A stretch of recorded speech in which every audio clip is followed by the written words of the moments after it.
Tonight, we begin in the chilly stone halls of medieval Europe, a place where castles loomed courtyards echoed with gossip, and family trees were less like trees and more like poorly tied knots. If you've ever stared at a genealogy chart and felt confused, imagine one where everyone shares a last name. And most of the guests at the wedding are also technically invited to the family reunion. So go ahead, get comfortable. Maybe pull your blanket up to your chin and fluff your pillow just enough to forget how long the week has been. Let the room be still. Perhaps a quiet fan hums in the background, soft as parchment turning in an old monastery. And if you're wondering whether this story will involve dragons or thrilling battles, I regret to inform you, no. But there will be an unusual number of uncles who are also fathers-in-law, which, in its own way, is just as curious. Let's open our eyes now, in the year 1283, in a place that no longer exists on modern maps. It was called something like Upper-Saxon-Middle-Waldstein, depending on the scribe's spelling mood that day. This quiet little duchy was nestled between two slightly louder duchies, and its primary exports were turnips and marital regrets. Here lived Lady Adelheid von Thurnfeld, a name whispered by historians, mostly in footnotes and faint sighs. Lady Adelheid was born into a noble house that believed fiercely in two things: the sanctity of bloodlines and the unquestionable importance of owning more goats than your neighbor.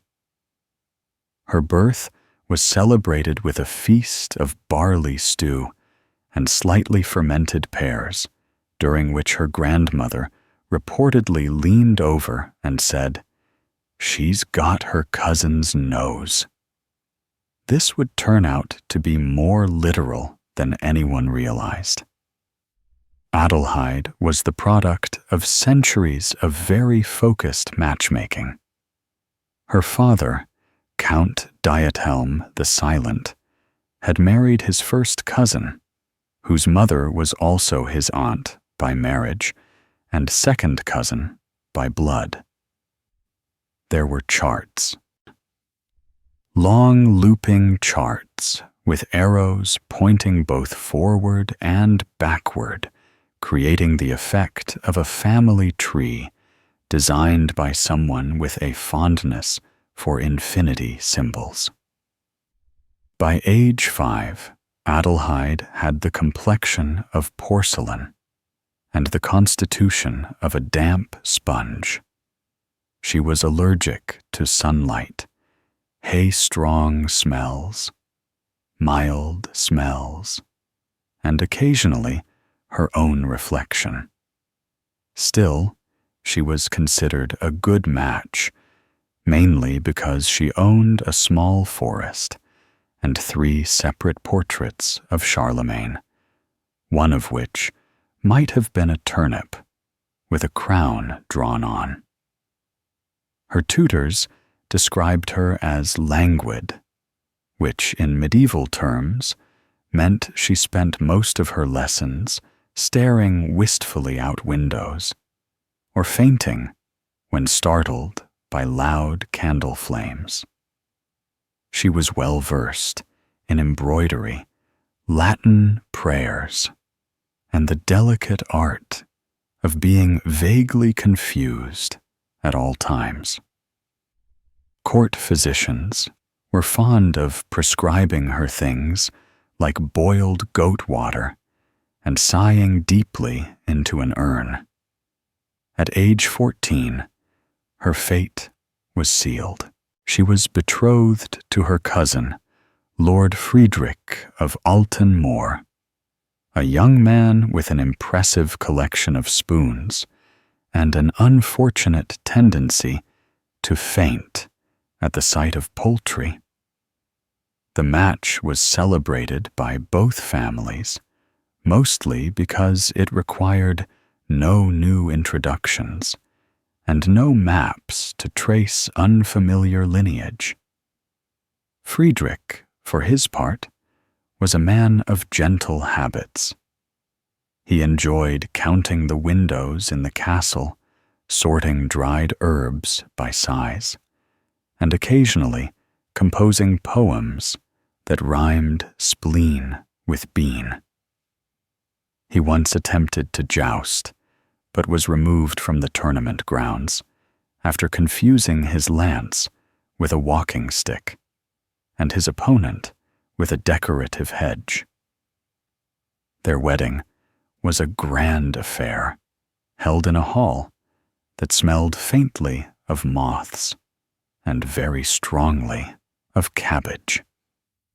The guest list included several dozen relatives, 3 bishops and a traveling lute player who might have been a third cousin, but wasn't sure. During the vows, Adelheid sneezed 17 times a record that stood unbroken until her younger sister married a baronet with a chronic feather allergy. Their marriage began quietly, very quietly.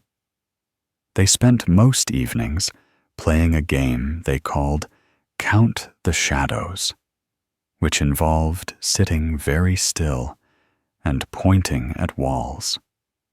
There was little conversation except for occasional debates over whether their shared grandmother had actually once fought a bear or merely shouted at a large dog. In time, the couple had children, or rather, they attempted to. Of the 9 pregnancies recorded in the family annals, only 2 resulted in surviving offspring, a daughter named Gertrude, who never learned to blink, and a son named Otto, who grew up with such fragile ankles that a strong breeze could lay him out for the season. Still, the von Thurnfelds persisted. They believed quite firmly that nobility was not about health or happiness, but about maintaining a surname that could be shouted dramatically from battlements. And so, the line continued, looping endlessly back into itself, like a noble Ouroboros eating its own genetic tail. Adelheid aged gracefully. If by gracefully we mean she developed a permanent squint and a tendency to forget which cousin she was married to. By age 50, she had taken to wearing a shawl made entirely of family crests and claiming that the spirits of the bloodline live in the wallpaper. Servants learned to nod solemnly and walk briskly. And so our first stage draws to a close. A life not of action, but of gentle confusion. A marriage not of romance, but of genealogical convenience. A woman not of legend, but of footnote. Lady Adelheid, whose family tree curled like a sleeping cat, rests now in a stone crypt, marked simply, "She kept the line." there are worse legacies. Now breathe.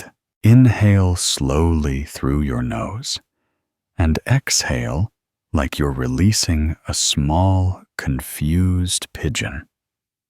Stage 2 is just ahead, and we have so much more inbreeding to wander through. But for now, you can rest. The torches have dimmed. The shadows are still.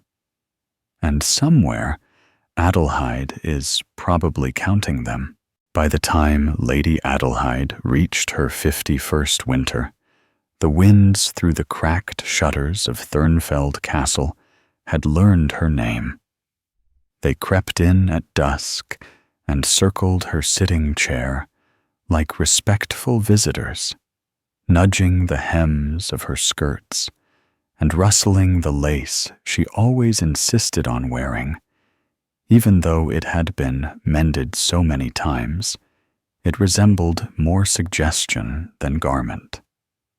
Her days were largely spent near the hearth, wrapped in a blanket woven decades ago from wool spun by her mother, who had also been her great-aunt twice removed. It was around this hearth, surrounded by a variety of herbs no one could identify, and a collection of wooden animals Friedrich had whittled during his quiet years, that Adelheid contemplated the most pressing matter of her later life, finding a suitable match for Gertrude. Now, as you may recall, Gertrude was not what one might call socially adept. She blinked only under duress, and preferred the company of books so moldy they occasionally crumbled mid-sentence. Still, she was the only daughter of Thurnfeld, and even in a realm of dwindling estates and persistent gout, a lady of her station required a husband, preferably one with working knees. The options, however, were limited. Adelheid kept a small leather-bound notebook, her marital ledger, which contained names, family lines, notes on temperaments, and a section dedicated to degrees of cousin. Most eligible bachelors fell within the category of first cousin maternal or second cousin, once removed, possibly also uncle. It was all very complicated, but Adelheid prided herself on navigating such things. She had once matched her niece to a duke who was also her third cousin by law and fourth by blood, and that union had only resulted in one case of mysterious dizziness. There was, however, a promising possibility in young Lord Balthazar of Kleinmark, who, despite a tendency to speak only in rhymed couplets and an intense fear of shadows, had excellent shoulders and a family crest featuring a dragon with respectable symmetry. Adelheid sent word via a pigeon named Martha, who had made the journey many times before and only occasionally got distracted by breadcrumbs. While waiting for Balthazar's response, which required patience, as the Kleinmark estate measured time in lunar moods, Adelheid turned her attention to Otto, her only son, whose ankles had recently betrayed him again during a routine inspection of the family orchard, a patch of land famous not for fruit, but for its consistent mediocrity. Otto had fallen into a mild bush and declared himself unfit for war marriage, or particularly enthusiastic sneezing. His tutor, a man named Brother Wulfgar, with the voice of a slightly tired crow, recommended more bone broth and less poetry. Otto disagreed, insisting that poetry was essential to his recovery, especially his new work in progress titled Ode to a Forgotten Stare. Meanwhile, Gertrude continued her daily rituals. Morning silence, mid-morning, reading of apocryphal herbals, a brief hour spent attempting eye contact with a mirror, rarely successful, and afternoon tea taken with a stuffed badger named Chancellor Fluff. Adelheid tried to remain hopeful. Balthazar's letter did arrive eventually. It was carried not by pigeon, but by a boy on foot, who smelled faintly of cheese, and recited the message from memory, as Balthazar had spilled ink on all official parchment, and decided spoken word was more authentic. The message was enthusiastic, though difficult to parse. Something about Gertrude's haunting gaze, the shared bonds of ancestral repetition, and an offer to bring his collection of amber buttons to the wedding. Adelheid took this as a yes. Preparations began at once. The castle's staff, which consisted of 3.5 people, the half being an elderly man who claimed he was only partially retired, set about dusting tapestries, airing out the good cloaks, and selecting the least creaky floorboards for the ceremony. A roast was ordered from the village, though it arrived without a head, and with a note that read simply, "Best we could do." The day of the introduction came with light fog, which was considered lucky as it hid most of the castle's moss. Balthazar arrived wearing 4 layers of velvet and carrying a lute he didn't know how to play. His first words to Gertrude were, "My lady, you walk like a sigh wrapped in wool," to which she replied, "You have an unfortunate face, but that's forgivable." Adelheid, watching from the shadows behind a curtain, nodded approvingly. Mutual bewilderment. A fine start. The pair were left alone in the north solarium, a room filled with dying plants, and one surprisingly aggressive parrot. They sat for nearly 2 hours without speaking, until Gertrude offered him a piece of licorice she had hidden in her sleeve for emergencies. He accepted it, chewed thoughtfully, and proposed marriage on the spot.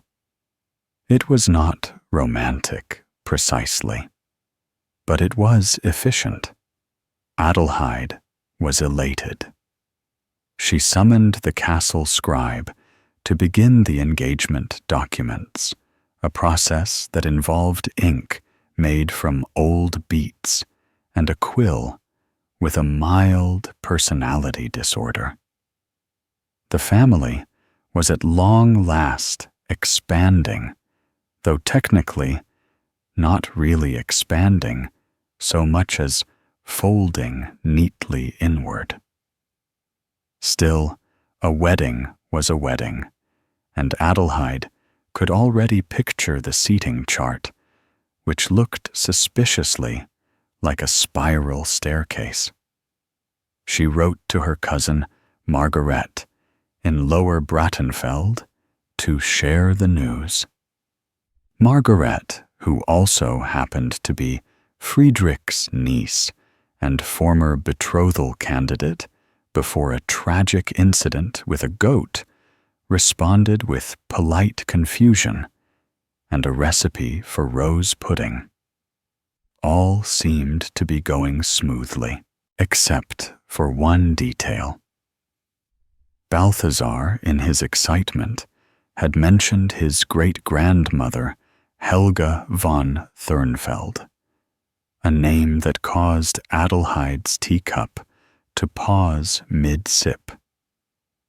Helga, as it turned out, was also Adelheid's aunt, which would make Balthazar quite a few things, none of them unrelated. Adelheid retrieved her ledger, now nearly full, and began to calculate. She drew lines, then circles. She whispered old family songs for concentration. And when she finally looked up from her work, dusk had fallen. The parrot was asleep, and Gertrude and Balthazar were walking together in the garden, arms linked, unaware that they might have just. The garden at Thurnfeld Castle was never known for beauty. It was mostly weeds, some resentful roses, and one very old pear tree that had long since given up on pears, but remained out of stubbornness. And yet, on that particular evening, with the mist softening the crooked hedges, and the last light slipping behind the west tower, it almost resembled something pleasant. Gertrude and Balthazar strolled slowly along the overgrown paths, pausing now and then to comment on a mushroom or identify a suspicious rustling. They had, by unspoken agreement, decided to forego typical courtship rituals. There were no sonnets, no hand-holding, no breathless declarations.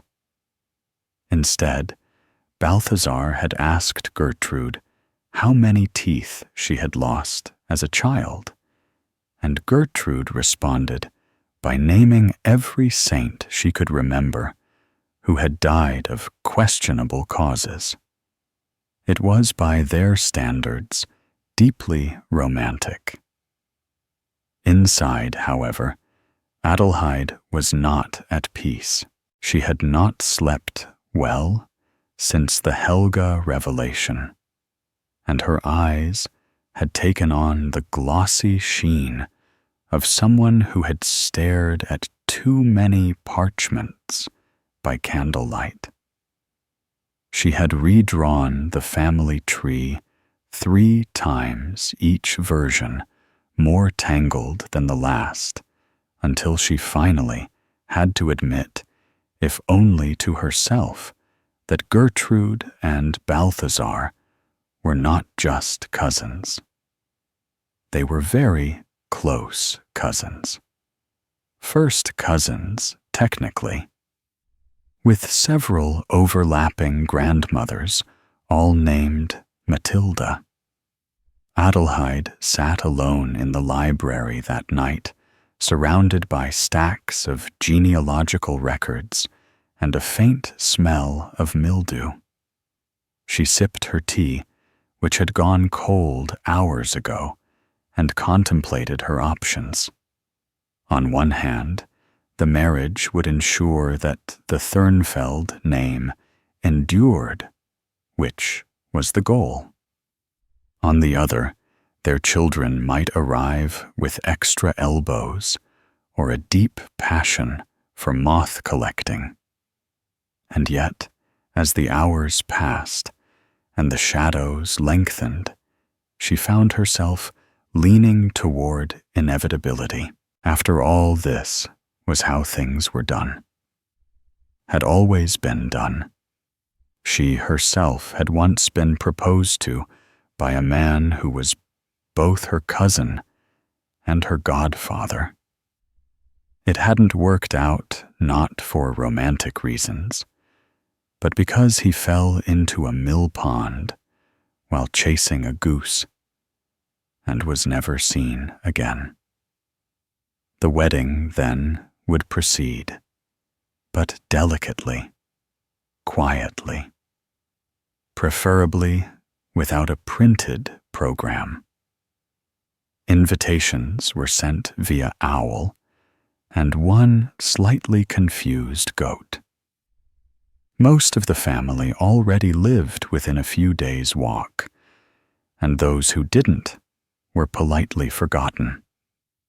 Balthazar's parents were dead, and his guardian, a retired falconer named Uncle Moritz, simply nodded when told of the match and asked if there would be fish.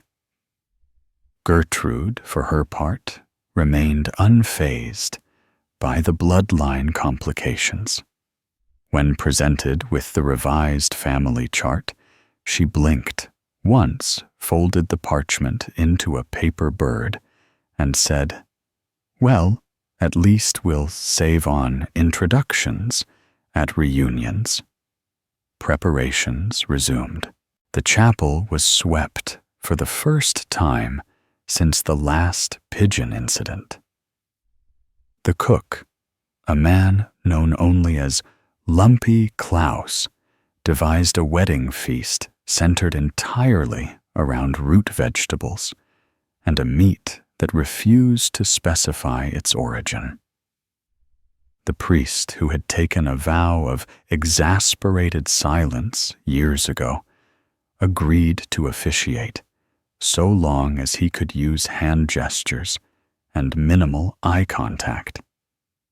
Otto, who had been asked to write a wedding poem instead, produced a lengthy play about geese and betrayal, which was politely not selected for the ceremony.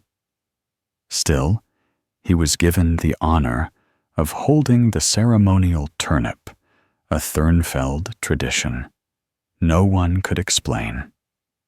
The night before the wedding, a soft drizzle fell across the rooftops, drumming a sleepy rhythm that echoed through the castle halls. Adelheid lay awake, listening to the rain, and wondering if she should have stopped this. If somewhere long ago, someone should have stopped this. But the candles had already been lit, the bread already baked, and the cousins already dressed. Morning came too soon.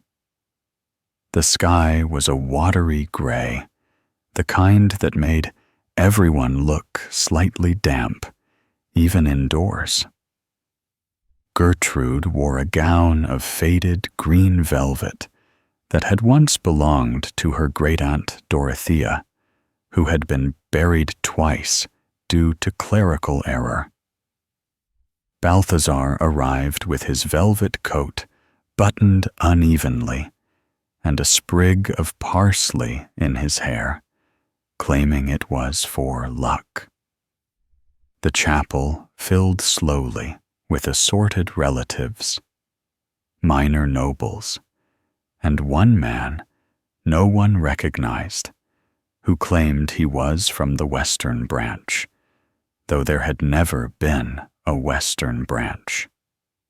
The ceremony began with the usual fanfare, a lute solo from a nervous boy, the lighting of the ancestral candle which wouldn't light and had to be replaced with a lantern, and the ceremonial recitation of names, which took so long that 3 people fainted from hunger. Still, eventually, the vows were spoken. Balthazar swore to honor Gertrude, to respect her peculiar silence, and to try his best not to rearrange her bookshelf without permission. Gertrude promised to support Balthazar to tolerate his shadow anxieties, and to share her licorice supply during lean months. The priest nodded, twice made a vague waving motion, and the two were declared joined in wholly, possibly questionable matrimony. Applause was brief and polite. Someone sneezed. The feast that followed was more enthusiastic. Root pies, onion stews, and mystery roast were served in abundance alongside a drink called festive broth, which caused mild hallucinations if consumed too quickly. Otto recited a blessing he had composed that morning, which mostly rhymed, and only mentioned geese twice.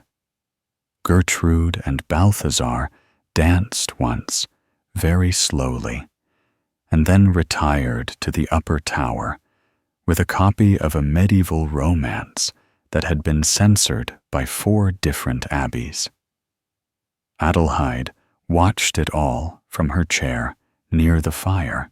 Her expression was unreadable, but her hands rested lightly on her lap, folded in that familiar way of someone who has spent a lifetime balancing decorum with quiet dread. Outside, the rain returned, tapping at the windows like an impatient ancestor. The guests began to drift home, their cloaks heavy with damp, and their minds slightly clouded by broth. And still, Adelheid sat there, long after the candles burned low, her gaze fixed on the far wall, where the family tree hung embroidered in threadbare gold. The thread had begun to fray. One name, Helga, had come loose, dangling slightly above the others, waiting, perhaps, for someone to notice. But no one did. Not yet. Because upstairs, in the tower chamber, Gertrude was saying something very quiet to Balthazar, and he was replying in a whisper she couldn't quite hear, and there was something in their tone, whatever it was, that Gertrude said to Balthazar that night in the upper tower. It was spoken softly enough that even the stone walls strained to catch it. The wind slipping through the window cracks like an overly familiar house guest seemed to pause and hover, curious. A candle flickered in the corner, its light bending over the worn tapestry of a falcon with human hands, a family heirloom no one had the heart to take down. Gertrude sat at the edge of the bed, her spine straight as an arrow, her hands folded in her lap, fingers interlaced like a pair of overly shy spiders. Balthazar was on the opposite side, gently unbuttoning his velvet sleeves, one at a time, pausing now and then to check that no shadows had moved since last he glanced. He had many habits, and shadow checking was among the more benign. The room itself had a musty dignity, like an elderly librarian who refused to retire. The bed creaked when breathed upon the window. Latch had the personality of a disapproving aunt, and the floorboards liked to sing underfoot in varying tones of complaint. And still, that moment, Gertrude's whisper, Balthazar's hushed reply, held. What had she said? Perhaps it was nothing more than an observation about the wallpaper, which featured faded lilies and one angry goose. Or perhaps it was a confession, a secret buried deep under years of polite detachment. Whatever it was, they both stared at the floor for a long while after, as though expecting it to respond. Eventually, Balthazar stood and began rearranging the furniture. It was how he processed emotion, by nudging tables 3 inches to the left, or adjusting chair angles by degree. Gertrude watched in silence occasionally, offering helpful comments such as, "That's a vase, not a lamp," or "The plant looks less judgmental near the curtain." As the night deepened and the candle shortened to a stub, the conversation resumed in strange fragments. They spoke of their childhoods, which, despite being lived in neighboring estates and under the same roof during most holidays, had remained oddly separate. Gertrude recalled an incident involving a goose, 3 pairs, and a monk named Egbert, which Balthazar had somehow never heard about, even though it had been the talk of the family for weeks. Balthazar, in turn, shared a memory of being lost in the west wing of his manor and surviving for 2 days on dry oats and spite. It wasn't romantic per se, but there was a certain intimacy in shared oddity. Somewhere around midnight, Gertrude produced a deck of medieval playing cards, hand-painted with various saints and obscure vegetables. They played a game neither fully understood, involving elaborate rules about sprigs of thyme and accusations of heresy. Balthazar lost badly, but insisted he had been hexed by the card depicting Saint Lupus, patron of itchy knees. When they finally did fall asleep, it was side by side, fully clothed with Chancellor Fluff, perched nobly between them, like a small, silent chaperone. Down below, in the main hall, Adelheid remained awake. She had moved from her armchair to the long bench near the hearth, clutching a warmed brick wrapped in old linens. Her thoughts wandered not aimlessly, but with the sort of slow, deliberate steps taken by someone searching for a memory they weren't sure they wanted to find. Her mind turned again to Helga. The name had become a drumbeat in her skull, quiet but relentless. Helga, her aunt. Helga, mother of Balthazar's father. Helga, who had once vanished for 3 years and returned with a cryptic smile and a new mole. Adelheid remembered a story whispered during her youth about a gathering in the hills, something about cloaks and songs in a forgotten tongue. Most dismissed it as a peasant tale, but Helga had never laughed when it was told. In fact, she had stared out the window, each time lips slightly parted, as though listening for a tune no one else could hear. And now, here they were, her great-niece and her great-nephew, once removed, but twice entangled, married and curled like parenthesis around an uneasy truth.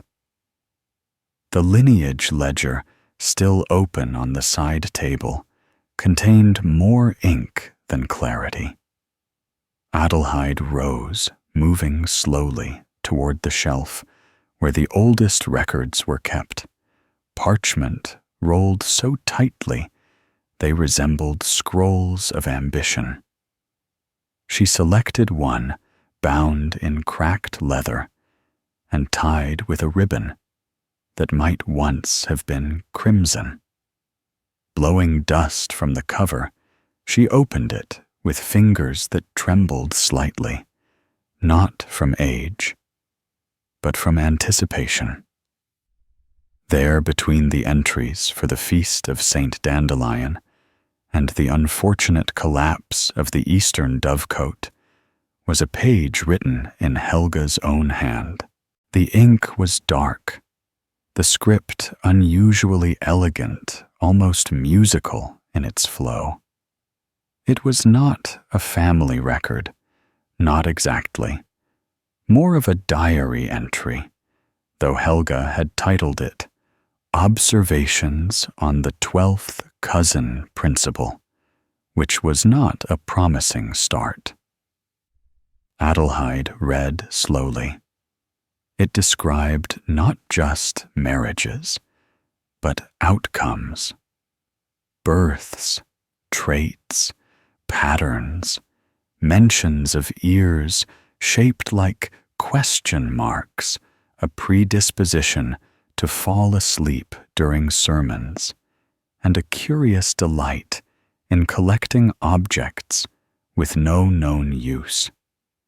She listed names, dates, sketches of noses. There was even a small map marked with stars, and one suspicious spiral that looped in on itself 3 times. At the bottom of the page, Helga had written, "The blood remembers. It folds in, not out. It waits for the echo." Adelheid sat back, letting the scroll fall slightly to her lap. She didn't know what it meant. Not really. But it didn't feel like nonsense. It felt like a warning, or maybe a riddle, or maybe just the ramblings of a woman who spent too much time near certain types of moss. The candle beside her gave a final flicker, then sighed into darkness. She stayed seated, listening to the soft creak of the castle around her, the distant rustle of wind through arrow slits, the faint thump of some forgotten door protesting its hinges.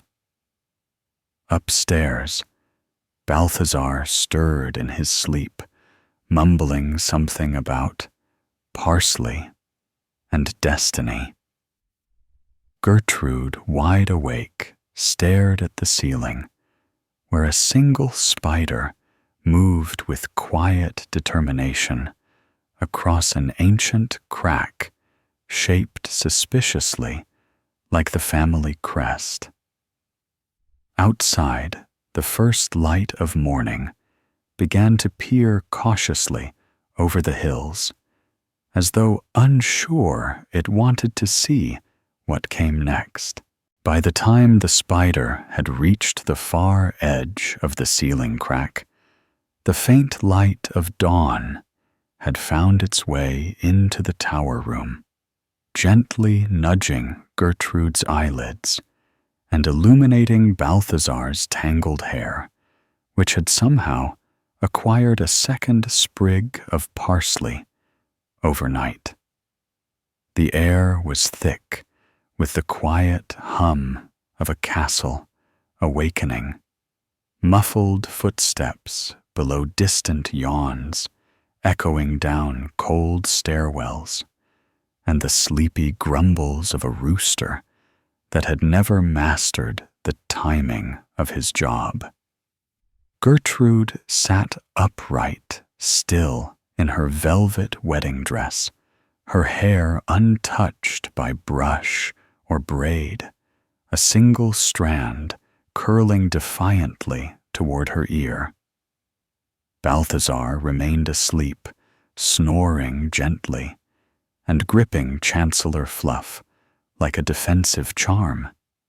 She took a moment to observe him, not with affection or judgment, but with the calm curiosity of someone studying an unfamiliar species of moth. Then, as if summoned by the gravity of obligation, she rose and padded across the uneven floorboards, which groaned underfoot like a chorus of distant relatives. Downstairs in the kitchen, Adelheid had already been awake for hours, her fingers stained with soot from a failed fire, and her thoughts still tangled in the ink of Helga's writings. She had not returned the scroll to its shelf. It now sat beneath a pot of weak tea curling slightly at the edges, as if it too disliked what it contained. Lumpy Klaus was chopping onions with the intensity of someone imagining each one was a debt collector, and the scent had saturated the room to the point where even the mice were tearing up. A kettle shrieked in protest. Adelheid said nothing, simply stirred her cup with a spoon shaped like a griffin's foot, and considered whether noses that resembled commas should be considered significant. Gertrude entered, nodding once in greeting, then sat at the far end of the table and began to peel an egg with methodical precision. There was no conversation for a while, just the soft scrape of cutlery and the occasional distant thud that suggested Otto had woken up and tripped over something philosophical. When Balthazar eventually wandered in hair sideways and wearing 2 different socks, he blinked at the table like it owed him an explanation. "There's a chill in the 3rd stair," he said to no one in particular. It moved. Gertrude handed him an egg. He took it solemnly, sat down, and began to eat with the sort of slow caution reserved for both breakfast and diplomacy.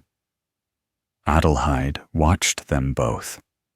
They seemed fine, not ecstatic, not tragic, just married in the most literal, least poetic sense. Still, the feeling that had settled in her chest during the night had not left. The scroll with its spirals and speculative noses hovered in her mind like a persistent itch. She reached for it, without thinking, then hesitated. No, not yet. Not with eggs on the table.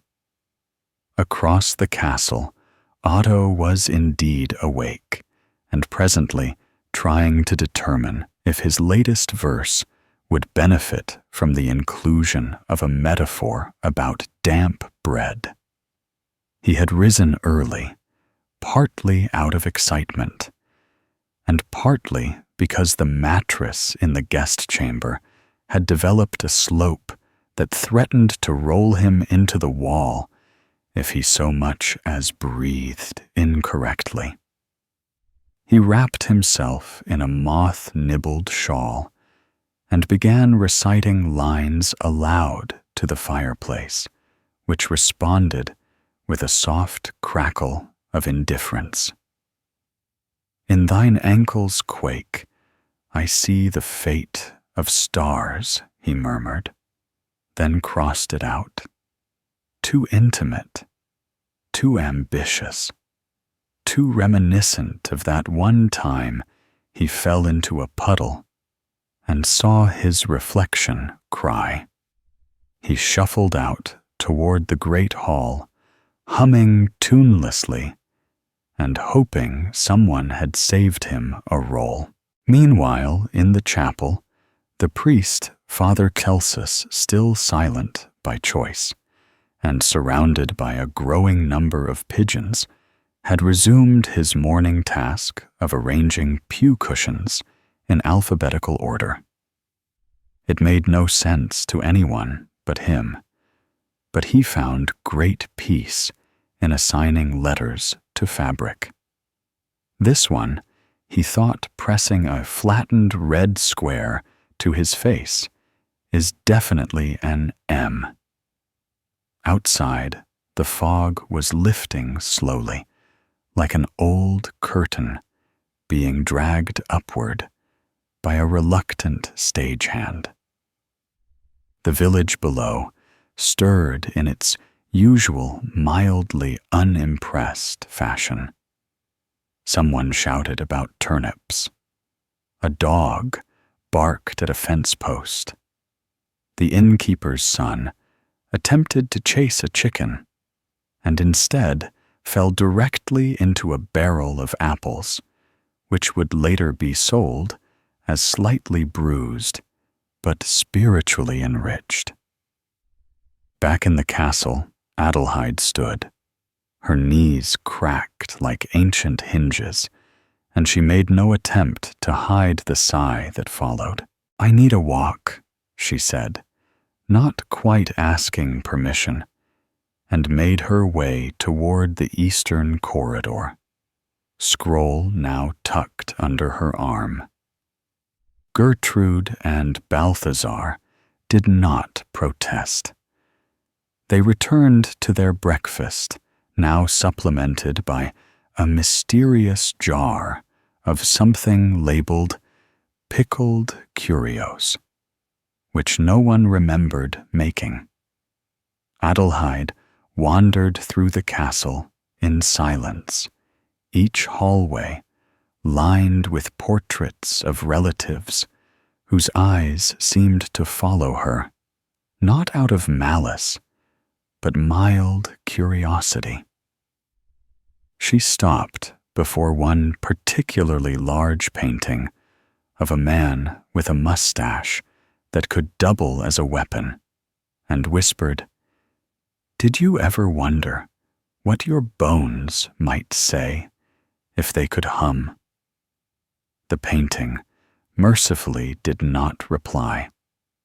She descended the servant stairs, narrow, uneven, familiar, and slipped out the side door into the gardens where the air was damp with memory and moss. The scroll, now warm against her chest, pulsed with unread implications. She found the old bench beneath the pear tree and sat unrolling the parchment again with care. The page had changed in the night, not physically, not in ink or shape, but in meaning. Where before it had been a curiosity, now it was something heavier, something with weight. Her eyes scanned the spirals again. She counted the loops. 3 and 2 out, 1 folded. The pattern was mathematical, predictable, repeating. Her breath caught. It wasn't just a family chart. It was a cycle, a blueprint, a loop designed not for storytelling, but for recurrence. She turned to the next page, and there, beneath a faded sketch of what might have been a goat in a crown, was a name. Not Helga, not Adelheid, but something disturbingly familiar. Gertrude. And below that, written in a hand that mimicked her own, again. Adelheid did not move. Her hands remained fixed on the edge of the scroll knuckles, pale fingertips twitching slightly against the ancient parchment.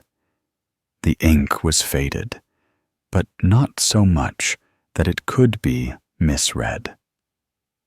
Gertrude. The name sat there, nestled between loops and marginalia, unadorned and unnerving. Beneath it, the single word, again. The handwriting looked like hers, but thinner perhaps, or hurried, or written by candlelight during some distant, sleepless night.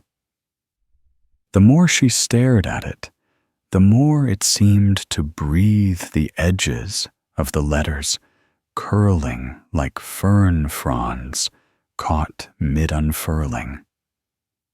She blinked, shook her head gently, as if to dismiss the suggestion that ink could shift, and looked again. It was still there. Same name. Same word. Same breathless sense that something old and very tired had just shifted in its sleep. The breeze stirred the branches above her, sending a few crisp leaves tumbling onto her lap. She brushed them off absently, eyes never leaving the parchment. This wasn't just a genealogical oddity anymore. It was a pattern, a repetition, a return.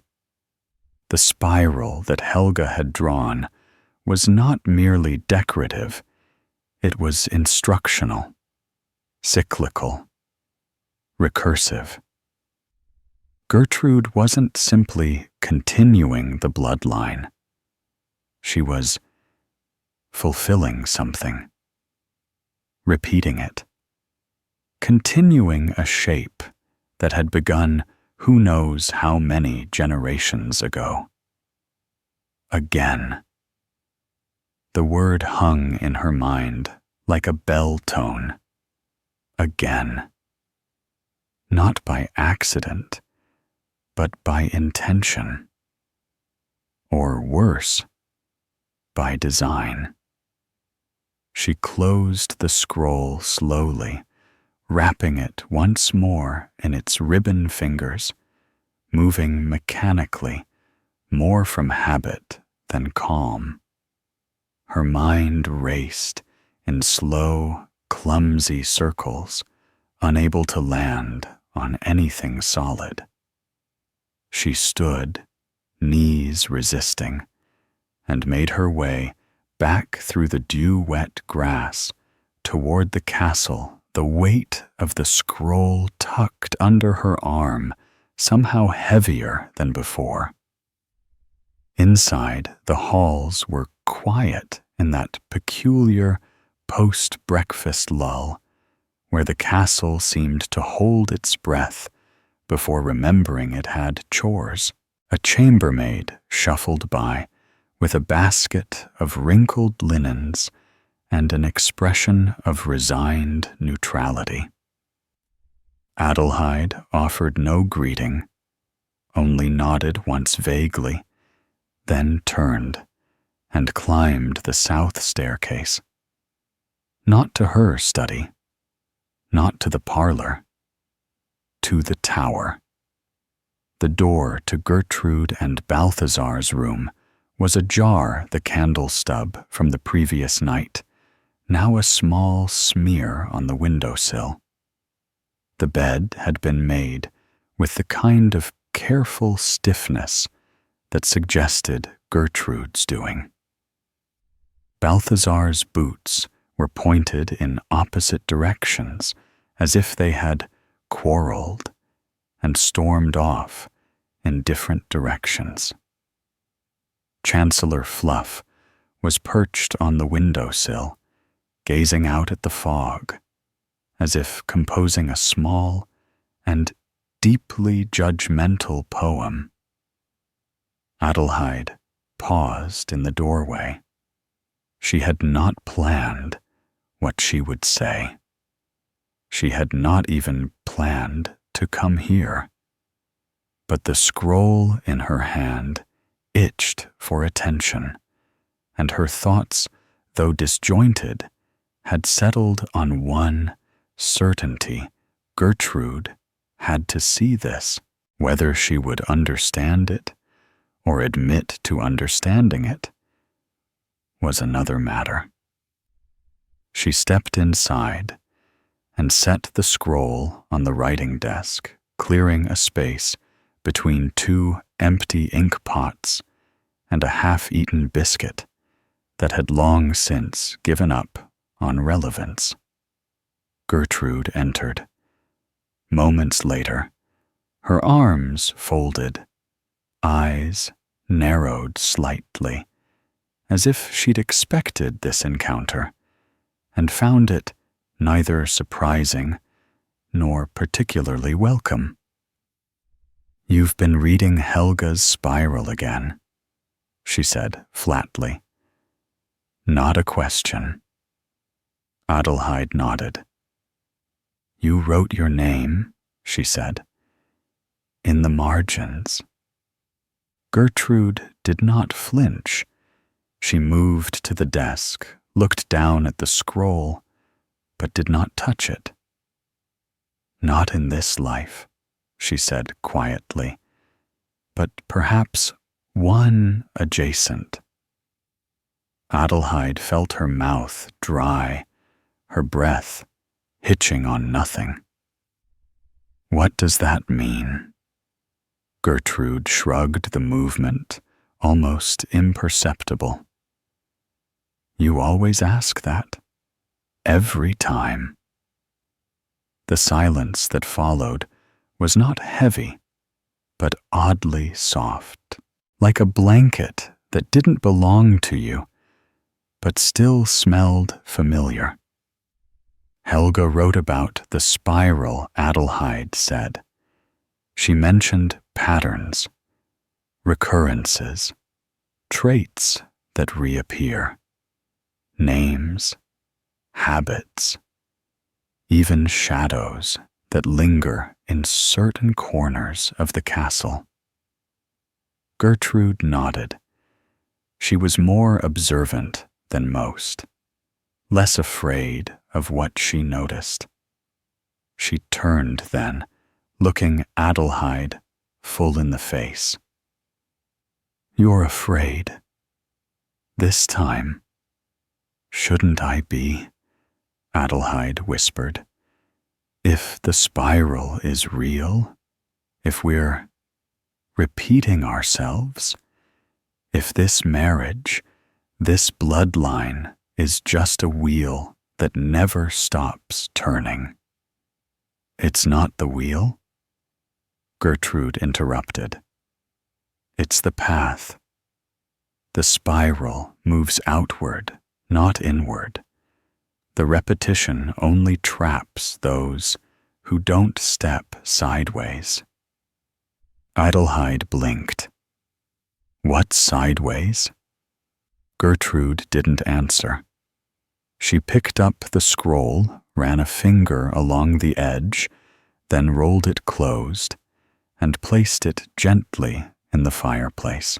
It sat there, dry and expectant, as if waiting for someone to decide what kind of history would be told next. "You're not going to burn it?" Adelheid asked. "Not yet," Gertrude said. "It still has something to teach." Downstairs, Otto was composing again. This time, he had decided to write from the perspective of a wall sconce who had seen too many secrets. He was particularly proud of a line about flickering loyalties. Balthazar was attempting to trap a moth using a saucer of honey and a large spoon, convinced it held symbolic significance. And in the west corridor, a window opened on its own, allowing the breeze to carry in the faintest sound, a whisper or a sigh, or maybe just the creak of something old beginning to remember. Adelheid left the tower room, not long after, her thoughts no calmer, but more focused. She made her way toward the library, where the old maps were kept. If the spiral was not only about people, but about place, then perhaps the castle itself had something to say. Something tucked behind a false panel, or etched in stone, no one had cleaned in 100 years. She would begin in the northwest wing, near the disused conservatory. No one went there anymore, not since the incident with the bees and the bishop. And yet, something told her the spiral might have left a mark there, something older than Helga's scroll, something carved not in ink, but in time itself. As she walked, the walls seemed to lean in slightly, not ominously, just listening. The northwest wing of Thurnfeld Castle had long since surrendered its claim to relevance. Dust clung to the stone like old regrets, and the faded carpets bore the unmistakable pattern of feet that had long since stopped walking.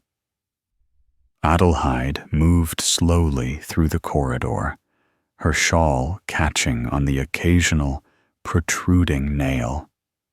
Each step releasing a creak so forlorn it might have once been a sigh. The conservatory had not been used since Bishop Albrecht had attempted to bless the beehives and received instead of gratitude a mild stinging and a sharp lesson in ecclesiastical humility.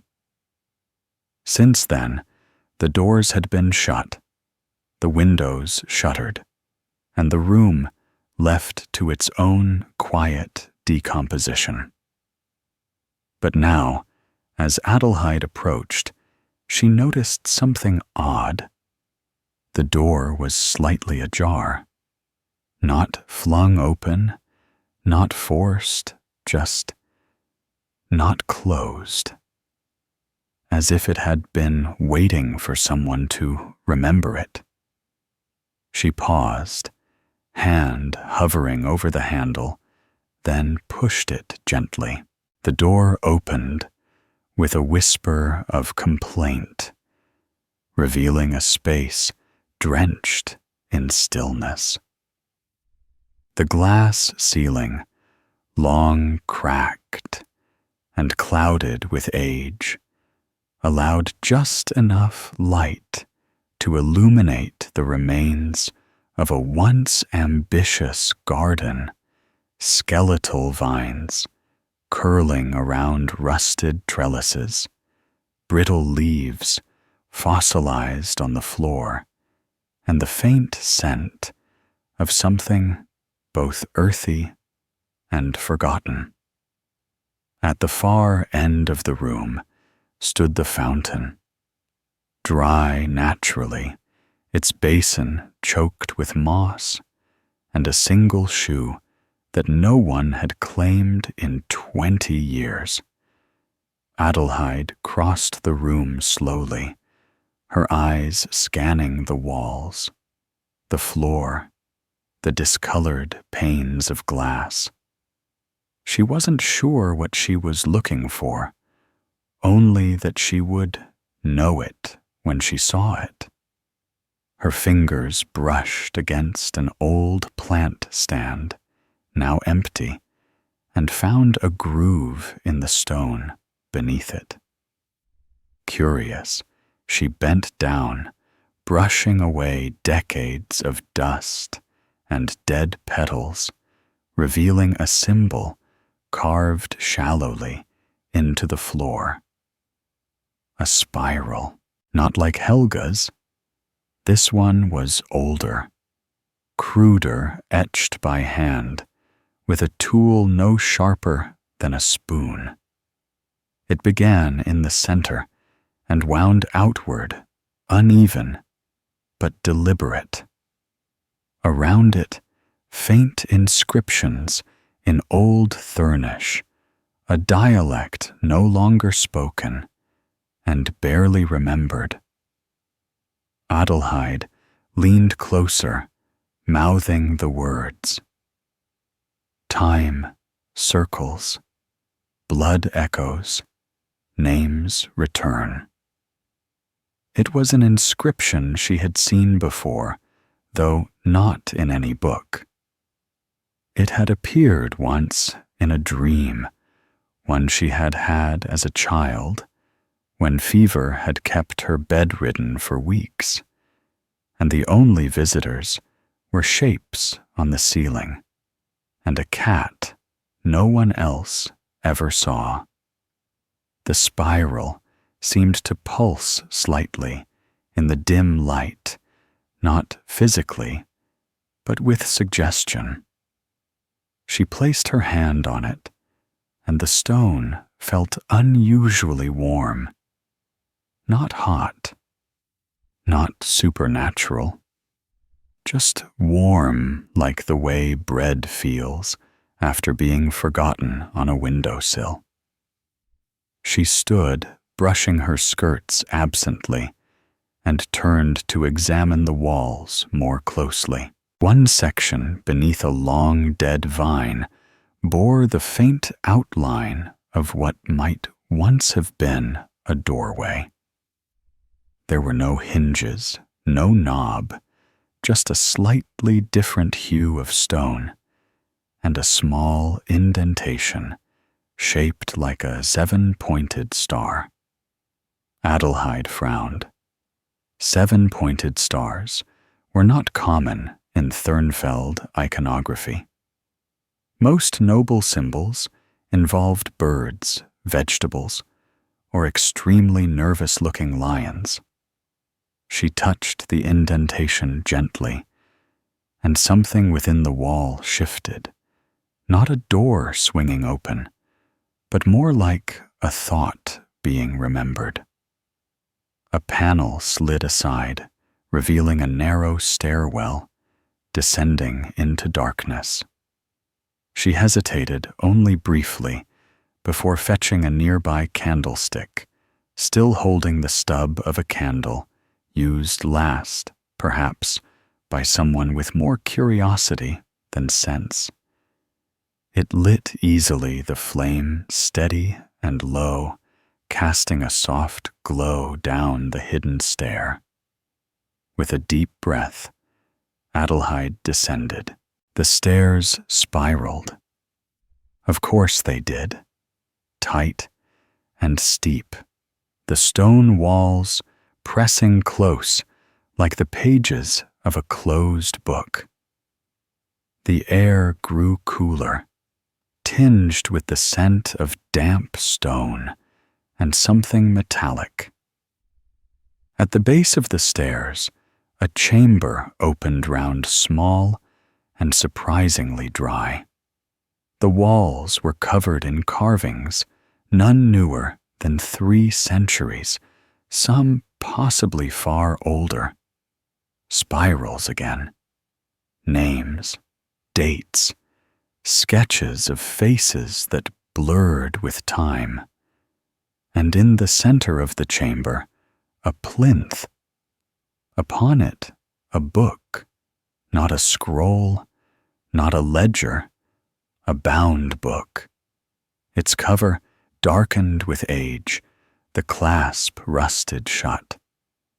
but there etched across the leather was the same spiral pattern. Adelheid approached slowly, her footsteps muffled by the worn rugs that had somehow not entirely disintegrated. She reached out fingers, brushing the book's surface. It trembled slightly beneath her hand, not literally, but in the way a memory does when summoned too quickly. She undid the clasp. It gave with a reluctant groan.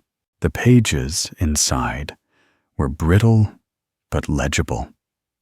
Line after line of entries written in the same careful hand. Not Helga's, not her own, but familiar, as though the writer had been someone she once knew in a life with different curtains and fewer forks. The first entry was dated 1483. It began, "I have seen the face again. It does not change." Adelheid turned the page. The second entry listed names Gertrude Otto Balthazar herself. Not in that order, not in this generation, but there. Again, again, again. She flipped further. Each entry was a variation, a different season, a different pairing, a different result. But the spiral always returned. And beneath many of them, a note. The garden remembers. She looked up. The chamber was round, spiral-shaped. The very stone beneath her feet, etched with grooves, worn by centuries of pacing. A path walked by others, by her, or a version of her. Somewhere above the castle stirred a creak, a door opening, the sound of Chancellor Fluff objecting to a draft. She closed the book carefully, her hands now trembling with something that wasn't fear. Not exactly. She placed it back on the plinth and turned toward the stairs. This wasn't something she could solve alone, and she had the distinct sense that Gertrude already knew more than she had admitted. Outside, the fog had begun to rise again, thicker than before, curling against the windows like fingers made of cloud. And in the tower room, Balthazar had started drawing shapes on the window pane with the condensation. Spirals. Without realizing it, without knowing why. Just again.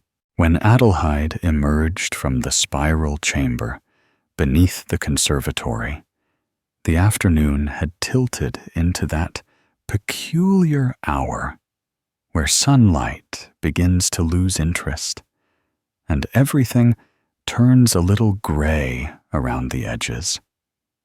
Her candle had burned down to a stub that left a faint trail of wax across her skirt, and the air in the northwest wing now felt heavier, like the walls had absorbed the weight of her thoughts. She paused in the conservatory doorway and listened not for voices, but for something quieter, an echo, perhaps, or the lingering hum of names that had been written too many times. The room behind her remained still, the spiral on the floor, half hidden again, beneath drifting leaves and the dull light of clouded glass. She shut the door softly and made her way back toward the inhabited parts of the castle. Footsteps slow, each one placed with the care of someone walking across a memory. When she reached the main stair, she found Gertrude waiting. Not pacing, not pretending to be elsewhere, just waiting with a cup of tea in one hand and her expression somewhere between inquiry and confirmation. "You found it," she said. Adelheid nodded. "I did." "And the book." "Yes." Gertrude took a slow sip. "I thought it might be you this time." Helga was sure it would be Otto, but he's always too absorbed in metaphor to see the floorboards. Adelheid frowned. "You knew about the spiral room?" Gertrude tilted her head slightly. "I remembered it. From where? From before," she said as if it were obvious, when I was the one drawing on windows and forgetting why. The conversation took place in hushed tones, not because they feared being overheard, but because loud words seemed inappropriate now, like shouting at a chess match or reciting a poem during a thunderstorm. Adelheid sat on the bench near the stairwell, and Gertrude joined her, both facing the tapestry of the Thurnfeld crest. A goose, a sprig of rosemary, and what scholars long debated was either a pine cone or a particularly introverted hedgehog. "The book suggests we've done this before," Adelheid said. "Many times." Gertrude nodded. "It's not so much doing as resuming. The spiral doesn't restart. It continues. We pick up where we left off, whether we remember or not." But why Gertrude sighed? That part never seems to stick. Helga tried to explain it once, using clay figures and a wheel of cheese, but I was 9 at the time, and more interested in beetles. "And the names?" Adelheid asked. "They're the same, or close. We circle them. Variations on a theme. What happens if we don't follow it?" "We do," Gertrude said simply. "Even when we try not to. Especially then." The silence that followed was not empty. It was filled with the weight of unspoken acknowledgments. Somewhere in the upper corridor, a clock chimed 13. A detail no one had ever successfully corrected. Otto, having grown tired of his wall sconce monologue, had taken to composing limericks from the perspective of a forgotten boot, and Balthazar was seated by the hearth, slowly drawing spirals in the ashes with a stick of cinnamon. When Adelheid stood again, it was with a new clarity, not resolution, precisely, but alignment. A sense that she was no longer walking beside the spiral, but within it, and that every hallway, every glance, every echo had been waiting patiently for her to catch up. "We need to look further," she said. Deeper. Earlier. Gertrude agreed. There are older records in the chapel vaults, some written in iron ink. They don't age, but they do tend to hum if held too long. And the western annex, Adelheid asked. The one no one mentions? Gertrude smiled. It has a door that only opens when ignored. Together, they turned toward the inner courtyard, where the last light of day was pooling like spilled milk across the cobblestones. The ivy on the walls twitched slightly in the breeze, though no wind was felt. As they walked, Adelheid noticed the way the castle seemed to adjust around them. Paintings hung straighter. Dust shifted as if making way. One particularly sulky suit of armor in the corridor near the library gave an approving clank as they passed. Down in the kitchens, Lumpy Klaus had taken to slicing onions into shapes that resembled runes, claiming the stew tastes more historically accurate that way.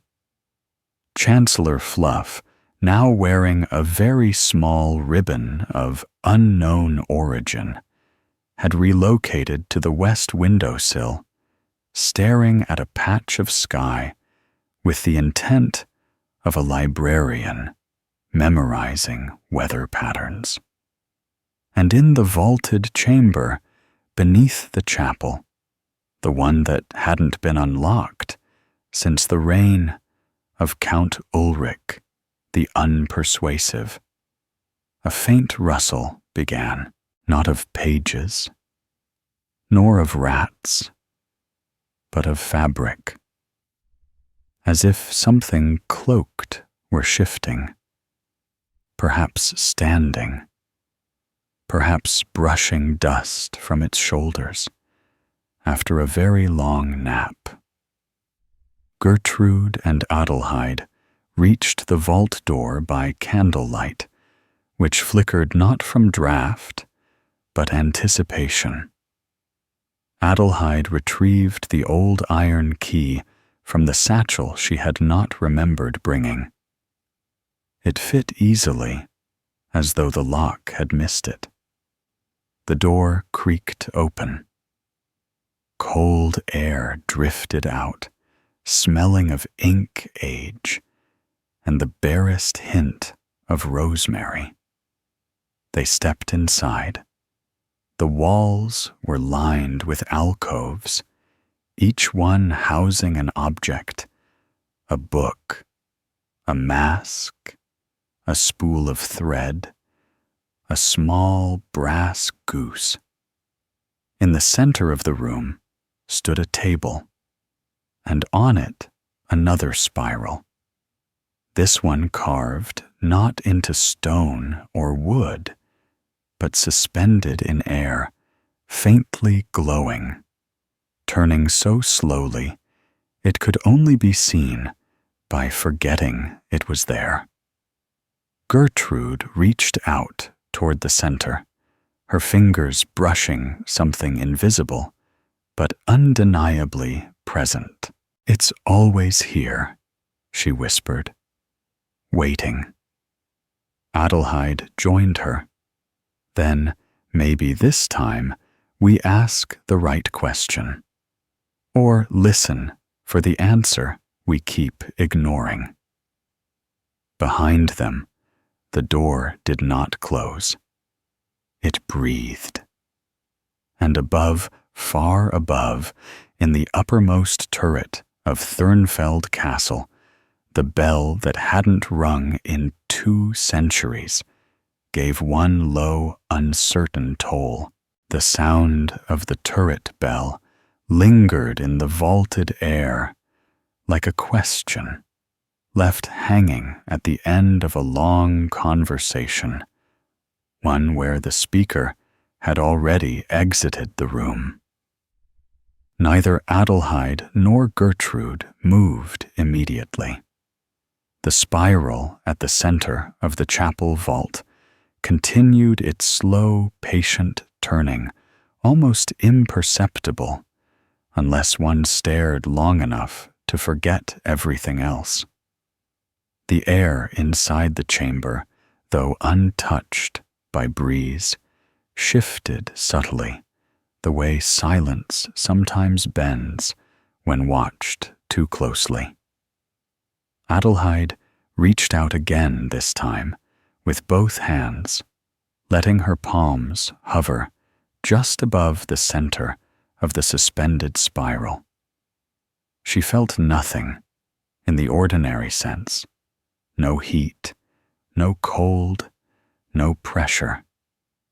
But there was a faint tug somewhere deeper, as though a thread behind her ribs had been gently plucked.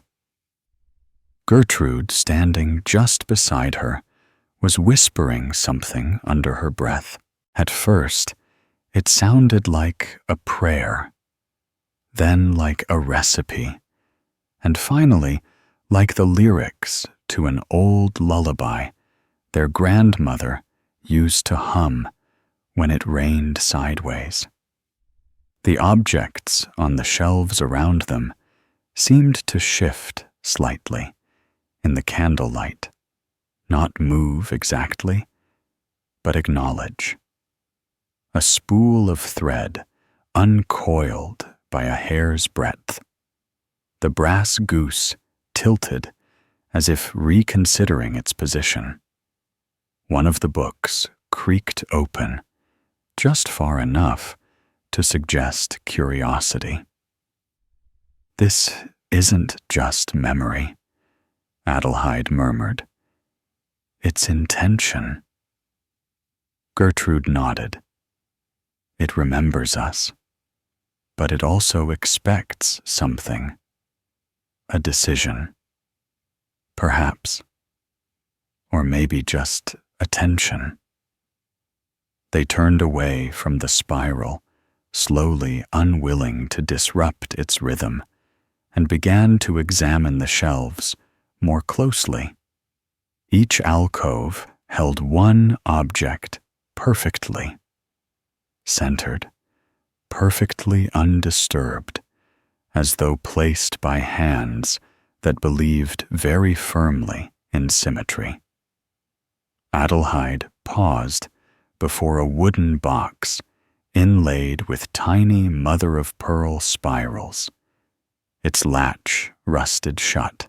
Next to it, a vial of what looked like melted glass swirling faintly despite its sealed cork. Gertrude reached for a thin stack of parchment bound in green twine. As she lifted it, the air in the vault thickened for an instant, like the room had taken a breath.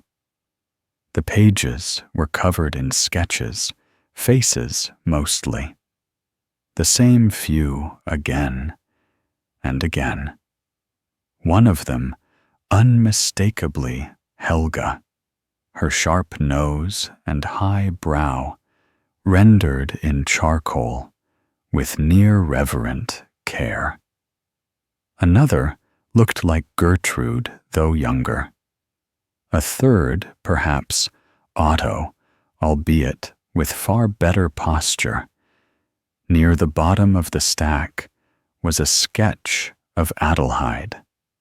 Not how she looked now, but as a child, holding a book, standing before the same spiral. The lines of the drawing were old, much older than she was. "How could this be here?" she whispered, not really asking. "Same reason we are," Gertrude replied. "Because the spiral isn't bound by sequence. only shape. They replaced the pages gently and moved on. In one alcove, a mask made of cloth and brass rested atop a shallow bowl filled with dried rosemary. The scent was strong enough to conjure an image of a hallway lit only by moonlight, the hush of slippered feet, a song hummed in reverse. Adelheid didn't speak. She only nodded once and stepped back. They explored the chamber in slow, deliberate circles, always returning to the center. The spiral waited, unwavering. At length, they sat on the cool stone floor beside it, not speaking, not planning, just being. Above them, the bell tower remained still. No second toll followed the first. It had been a beginning, not a rhythm. A summons, perhaps, or a reminder. Outside, the castle began to stir again, though it had never truly settled. Otto, in his study, was now composing a tragic epic about a spoon that longed to be a fork, though he kept being distracted by the way the candlelight bent around the corners of the room.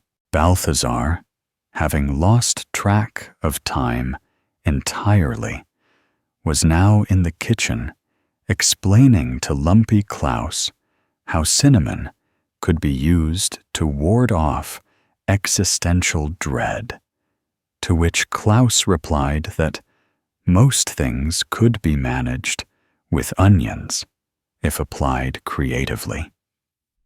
Chancellor Fluff, having taken offense at being excluded from recent events, had perched himself directly in front of the library's stained glass window, blocking a scene involving Saint Wilhelmina and a very stern goose. In the chapel vault, the spiral's turning slowed, not to a stop, but to a tempo more aligned with waiting. Adelheid looked to Gertrude.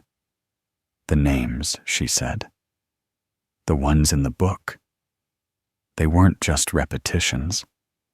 They were placements. Gertrude tilted her head. Placements like pieces on a board. The same pieces, different arrangement. Gertrude considered this. And if we change the arrangement, then perhaps, Adelheid said slowly, the spiral changes shape. This thought hovered between them like steam from a forgotten cup of tea, not quite formed, not yet understood, but warm. Above, somewhere beyond layers of stuna and time, the turret bell stirred again, not with sound, but with movement. Dust fell from its rope. The pigeons scattered.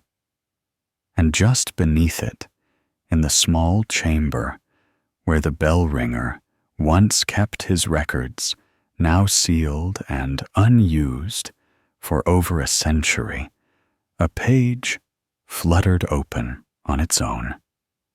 A name there, underlined, twice. Gertrude. Again. A breathless pause followed. Then, very faintly, from somewhere within the walls of Thurnfeld Castle, came a sound that might have been footsteps, or the echo of footsteps, or the memory of someone who once decided not to walk away. Gertrude and Adelheid stood once more. There was still the western annex to consider, and the chapel vault was not the only room that remembered. They moved toward the door without speaking, their steps quiet, their pace steady. Behind them, the spiral held its place in the air, turning so slowly that time itself forgot which way it was meant to go.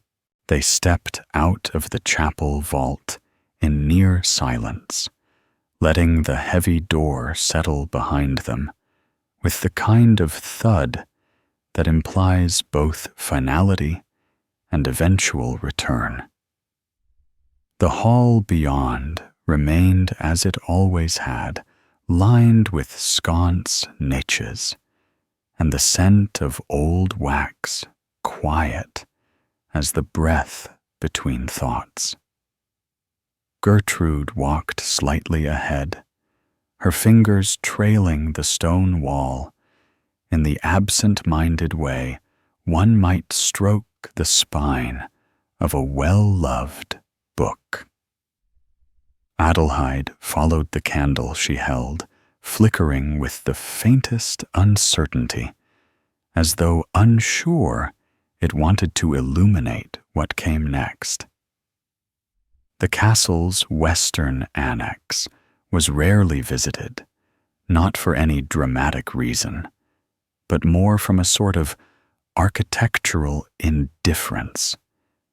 It wasn't cursed or condemned or particularly damp.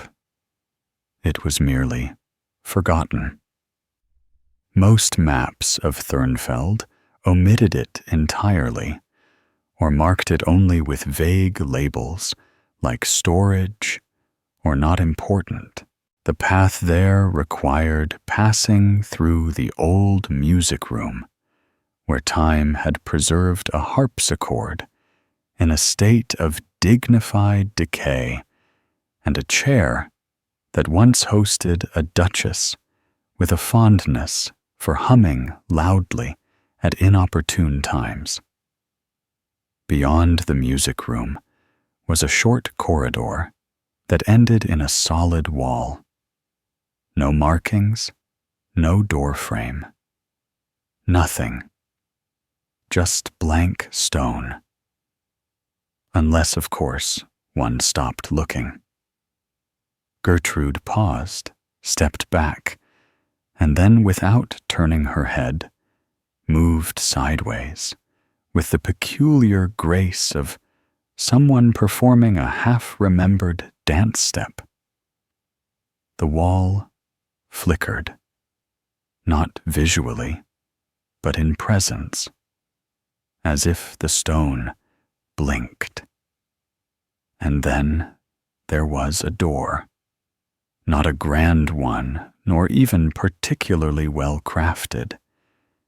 It was narrow wooden, unpainted.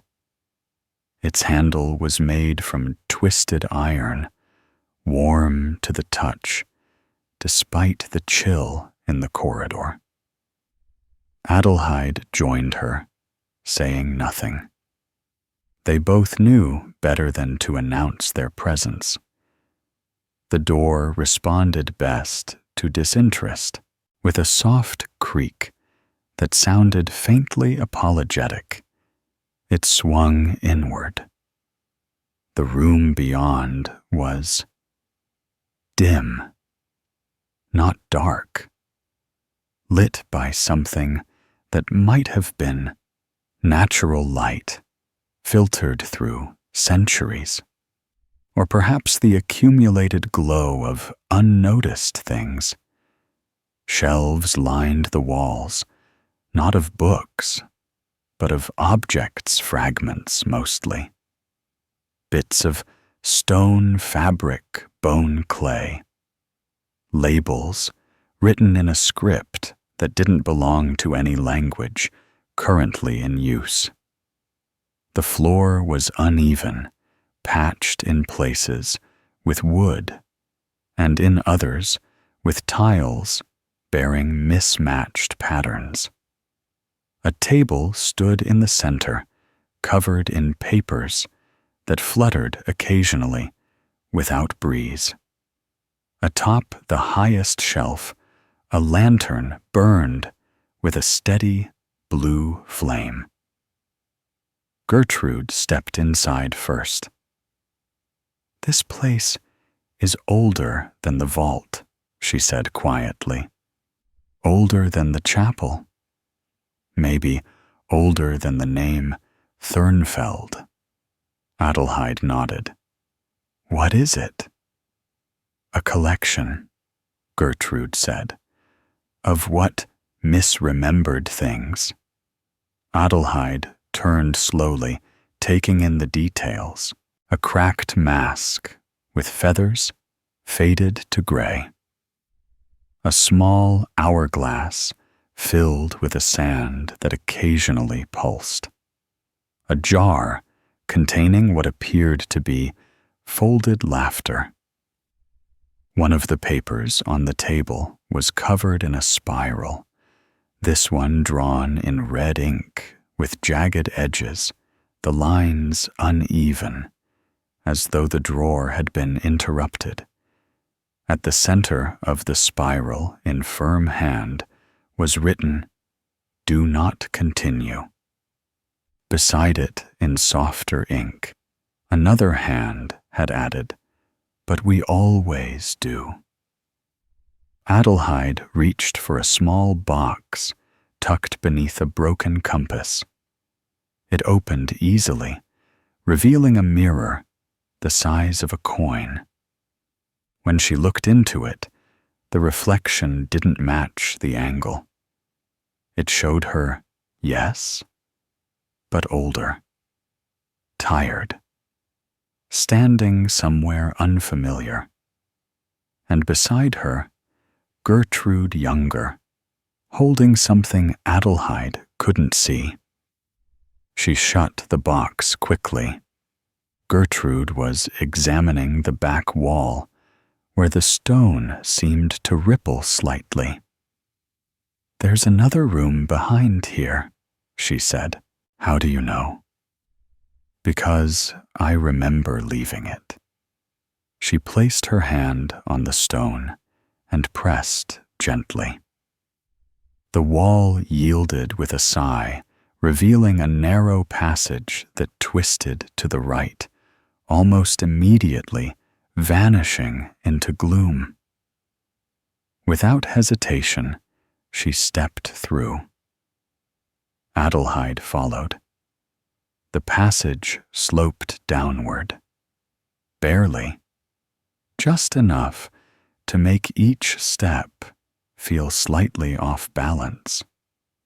The walls were closer here, the air thick with the smell of something long kept sealed. At the end of the passage, the space opened into a circular chamber, smaller than the vault, more intimate, like the inside of a thought. In its center was a chair, wooden, plain, facing a mirror that was not hung, but grown into the wall like glass that had blossomed. Gertrude approached it and sat without being asked. Her reflection blinked once, then began to speak without sound. Adelheid stood to the side, watching as Gertrude's face remained still, while the mirror face moved, forming words that seemed both familiar and alien. After a moment, Gertrude nodded, stood, and stepped aside. "Your turn." Adelheid hesitated, then sat. The mirror showed her reflection as she was, and then, slowly, it shifted, not into another version, but into layers, her face overlaid with others. Helga, a child she did not recognize, a man with her eyes and someone else's voice. Each face faded in and out, merging, separating, reassembling. The mirror spoke, but without sound, and yet she heard it, or understood it, not in words, but in meaning. And the meaning was this: the spiral is not memory. It is rehearsal. It is not about returning, but about refining. A dance practiced again and again until the misstep becomes the step.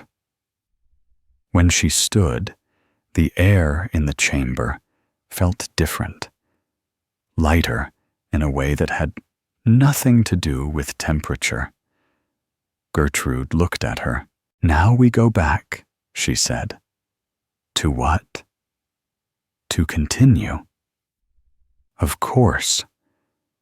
As they turned to leave, the mirror shimmered once more, revealing, just for a moment, a spiral drawn in candlelight across the sky, and a figure walking alone beneath it, holding a small brass goose. Chancellor Fluff sneezed somewhere far above. They stepped back through the narrow passage, leaving the chamber and its mirror behind, though the impression of the layered faces lingered in Adelheid's mind, like a melody she almost remembered, but couldn't quite hum. The western annex returned to stillness as soon as the door eased itself closed, the spiral of dust disturbed by their movement, already resettling in slow, deliberate drifts, as though eager to resume its preferred state of quiet ambiguity. Gertrude walked ahead again, saying little, which was her custom when thinking deeply. Adelheid followed candle, still flickering, but now with a steadier glow, as though whatever force had allowed the annex door to appear had decided, for the moment, not to object to their presence. As they crossed the old music room again, the harpsichord gave a soft, unexpected note, just one, as if clearing its throat, or perhaps nodding in solemn recognition. Neither woman paused. They moved back through the corridors toward the more familiar parts of Thurnfeld Castle, which felt somehow different now. Not altered in appearance, but in texture, as though the walls were now conscious of their occupants in a more intimate way. Otto was in the courtyard, reciting verses from his boot-sole epic to a squirrel that seemed genuinely interested. His voice echoed faintly through the stone archways, though the words were difficult to follow, involving themes of betrayal, laces, and rain-soaked purpose. Balthazar was near the herb garden, constructing what appeared to be a small tower of rosemary sprigs and buttons, muttering under his breath about defensive perimeter strategies. Chancellor Fluff, now wearing a different ribbon, observed all of this from atop a barrel with the expression of someone who had read the ending of the story and found it neither surprising nor particularly satisfying. Gertrude and Adelheid passed them all without commentary, and returned to the tower room, where the air held the ghost of last night's candle, and the window pane still bore the faint outline of a spiral drawn in condensation. The room welcomed them in its usual, unobtrusive way, creaking politely and offering a bit of sunlight through the eastern window, which caught the dust and turned it briefly into something resembling gold. Gertrude crossed to the writing desk and opened a drawer with no label removing from it a stack of age pages bound with twine and sealed with wax. She broke the seal carefully and spread the contents across the desk: diagrams, notes, sketches of spirals, and one unusually detailed depiction of a goose in ceremonial robes. Adelheid leaned over to study them. Some were clearly Helga's. Her handwriting had a certain flair for long descenders and occasional flourishes in the shape of question marks. Others were older still, written in a language that had no vowels and used spirals in place of punctuation. One page, slightly translucent and smelling faintly of time, depicted a circular map of the castle with rooms that no longer existed and staircases that curved upward into blank space. Gertrude tapped one of the spirals in the corner.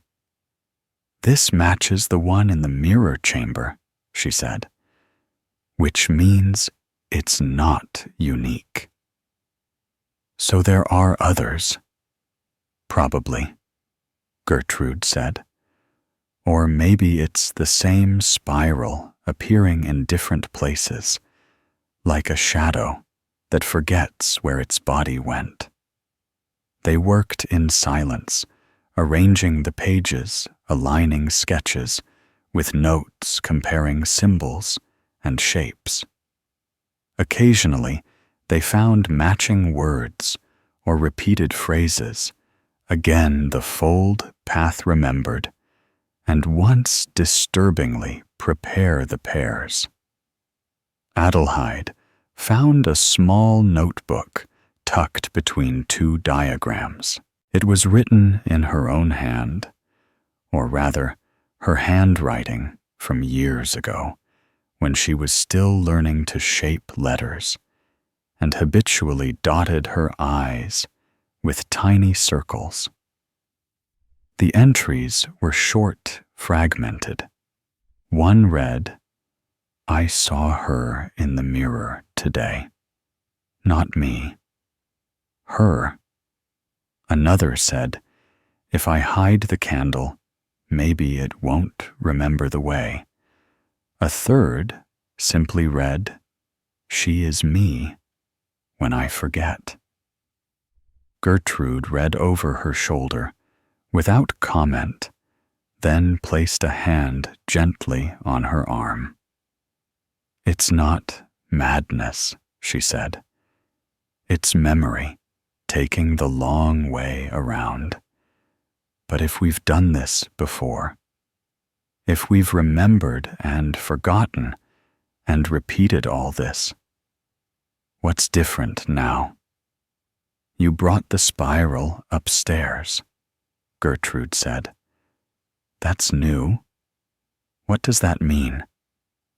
"I don't know yet. But things change when they climb."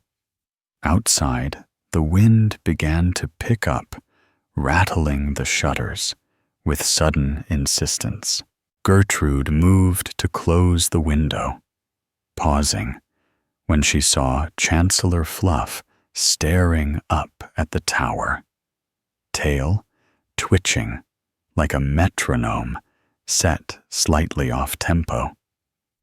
"Something's coming," she said. Or maybe someone. Adelheid looked out too, scanning the horizon.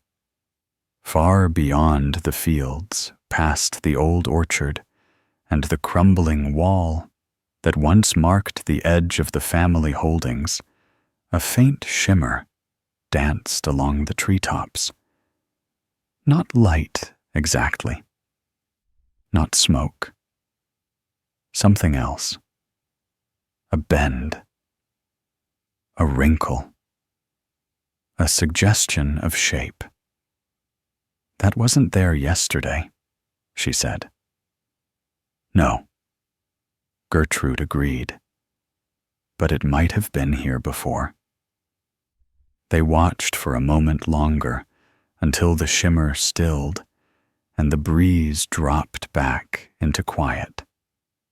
Then they returned to the desk where the pages had rearranged themselves slightly in their absence. At the top of the pile now was a single sheet, bearing only a date, not a future one, nor a past. The present. Today's. Below it, in faint ink, "Watch the window at dusk." Adelheid felt something tighten behind her eyes. Not fear, not certainty. A pause. As though a thought had stopped mid-step to tie its shoe. Gertrude placed a finger on the note and nodded. "Then we'll wait." And as they settled into chairs by the window, candles newly lit, and the brass goose set watchfully on the sill, the castle seemed to exhale, once again resuming its long-held breath as the spiral, wherever it truly resided, continued to turn. The hours until dusk moved with a peculiar fluidity, neither fast nor slow, simply existing in that middle rhythm, familiar to anyone who has ever waited for something they do not fully understand. Gertrude and Adelheid remained in the tower room, the pages spread across the desk, as if contemplating each other, occasionally rearranging themselves by the subtlest drafts of air or unseen agreements. They did not speak much. There was little to say that hadn't already been folded into the spiral of their thoughts. Chancellor Fluff had returned to the windowsill, his fur prickled just enough to suggest awareness, his whiskers twitching at intervals that did not correlate to any wind pattern. Outside, the light began to shift from that watery late afternoon hue into the deeper gold of approaching dusk, the shadows on the floor growing longer and thinner, like threads being pulled toward some distant loom. Balthazar passed by once on the landing, carrying a large pot filled with what he claimed were philosophical root vegetables, and paused only to nod politely, as if this vigil beside the window was something entirely normal and well documented. Otto had disappeared hours earlier, having declared his intention to commune with the fireplace in a search for metaphysical embers. No one questioned it. The castle itself seemed aware of the impending moment, its creaks and groans softening the usual rustles of evening preparation trays in the kitchen. footfalls in the corridors fading into near silence.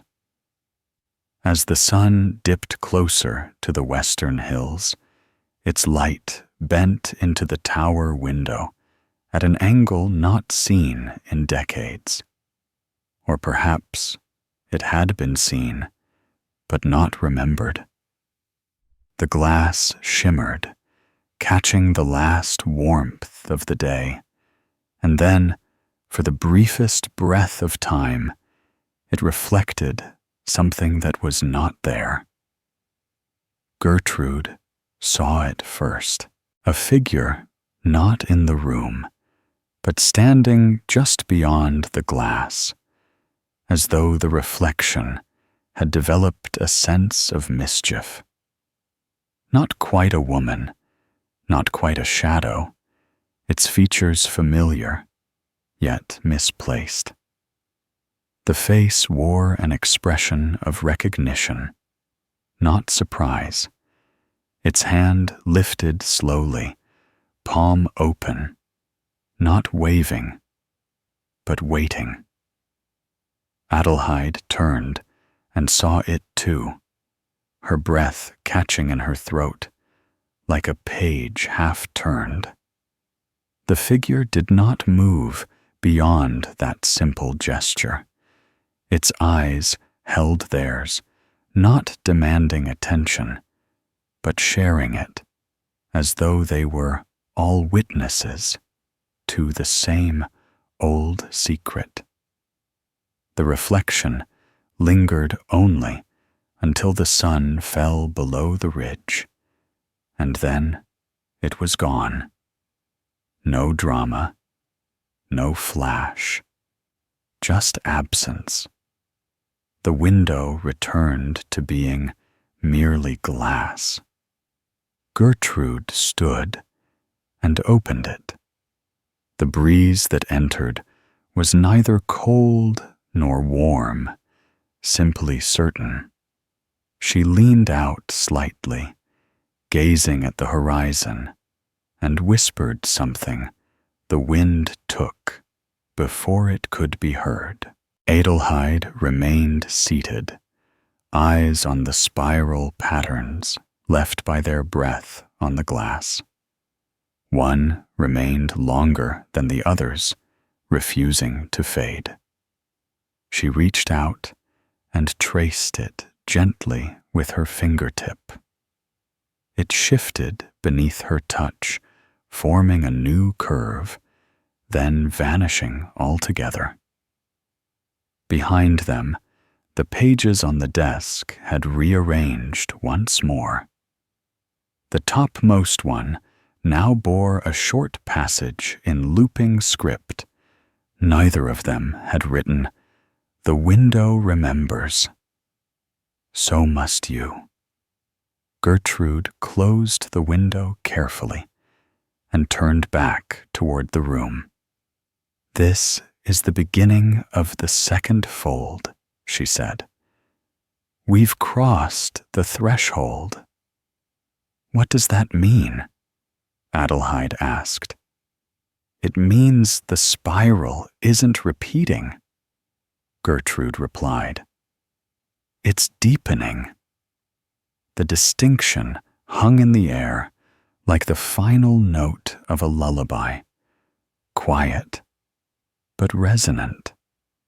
They gathered the pages with deliberate care, not in haste, but with the precision of people preparing for something they couldn't yet name. The candlelight flickered with a sudden pulse, a rhythm that didn't match the breeze. Somewhere below, the turret bell gave a low groan, but did not ring. Chancellor, Fluff, leapt from the sill and padded silently to the door, which creaked open just as he reached it, as though summoned not by pause, but purpose. He glanced back at them, once ears twitching, then disappeared into the hallway. Gertrude and Adelheid exchanged no words. They followed. The corridor outside was darker than before, not unlit, but shadowed in a way that suggested the light had gone elsewhere for a moment. They moved in step, their footfalls quiet, the path leading them not toward the great hall or the chapel vault, but deeper still into a part of the castle whose name had been misplaced centuries ago. As they passed beneath an arch hung with ivy that had no root, a faint humming began low and steady, like the sound of old ink being stirred. The humming seemed to come from the walls, or perhaps from behind them, and rose in volume just enough to be felt in the spine, not heard in the ear. At the end of the corridor stood a door they had never seen before, and yet neither paused at its unfamiliarity. It was painted the color of dust and sealed with a latch made from a metal that remembered things. Gertrude reached for the handle and found it warm, pulsing faintly. She opened the door. Inside was not a room, but a staircase. It spiraled downward, of course, carved from stone, so old it had forgotten how to echo. The walls were lined with shallow alcoves, each holding a single object, a ribbon, a thimble, a button, a candle stub, a coin with no face. Adelheid counted them silently as they descended. 42. The same number as entries in the mirror book. When they reached the bottom, the passage opened into a chamber, neither round nor square, but shaped like a question. At its center stood a table. Upon it, a map, not of the castle, not of the land, but of the spiral itself, drawn large each loop, annotated in a dozen hands. Some of them so faded they seemed to be made from dust rather than ink. At the center of the map, beneath a glass dome, rested an hourglass. The sand within it was not falling. It was rising. Gertrude stepped forward and placed one hand on the dome. Adelheid did the same. The humming stopped. And then, very softly, from somewhere just beyond the edge of hearing a voice. It is time. The voice had no discernible direction, no source from which to emerge, as though it had been tucked into the folds of time, and only now unfolded itself softly into the chamber, brushing past their ears with the faintest breath of intent. Gertrude did not speak. Neither did Adelheid. They stood motionless, each with one hand still resting on the glass dome encasing the hourglass, their reflections barely visible in its curved surface, warped by the tension of sand that defied gravity and memory. The sand continued its slow rise, grain by deliberate grain, as though the hourglass measured not time passing, but time returning. The map beneath the dome revealed itself more fully, now the spirals deepening into ridges as the candlelight adjusted, casting tiny shadows that traced paths both winding and recursive, annotations along the spiral's arms. Flickered, subtly, names appearing and fading. Helga, Gertrude, Adelheid, Otto, sometimes in pairs, sometimes alone. Once, even in triplicate, beside a symbol that resembled a cracked bell. "It is time," the voice had said, and though neither of them could identify whose voice it had been, it felt familiar, in the way old furniture does something once sat upon, perhaps spoken into, during quieter lifetimes. Chancellor. Fluff, unseen, since their descent, padded silently into the chamber. Now his eyes catching the strange light of the map and reflecting it back in unsettling spirals of their own. He circled the table, once paused to tap the dome lightly with a paw, then settled at the base of the hourglass, his tail curling around the base as if to claim it for purposes unknown. Adelheid finally exhaled. "So this is the hinge," she said. "The spiral's turning point." Gertrude nodded slowly, still watching the sand. "If it rises to the top, we continue forward. If it stops, we repeat." Adelheid finished. The hourglass offered no reassurance, only the steady ascent of its contents. Around the edge of the map table, smaller items had appeared, without either of them seeing them arrive a cracked monocle, a key with 3 teeth, a scrap of parchment bearing a sketch of the Western Annex's impossible door, and a candle snuffed at both ends. Adelheid picked up the key, felt its cold weight in her palm. "This doesn't belong to anything we've seen," she said. "Or it used to," Gertrude said, "before the castle forgot it had locks." They examined the map together, tracing the loops of the spiral with their eyes, following the lines that branched from each name. Each path ended in a small symbol, some recognizable, others not. The one beside Adelheid's most recent occurrence was a mirror. Gertrude's bore a window.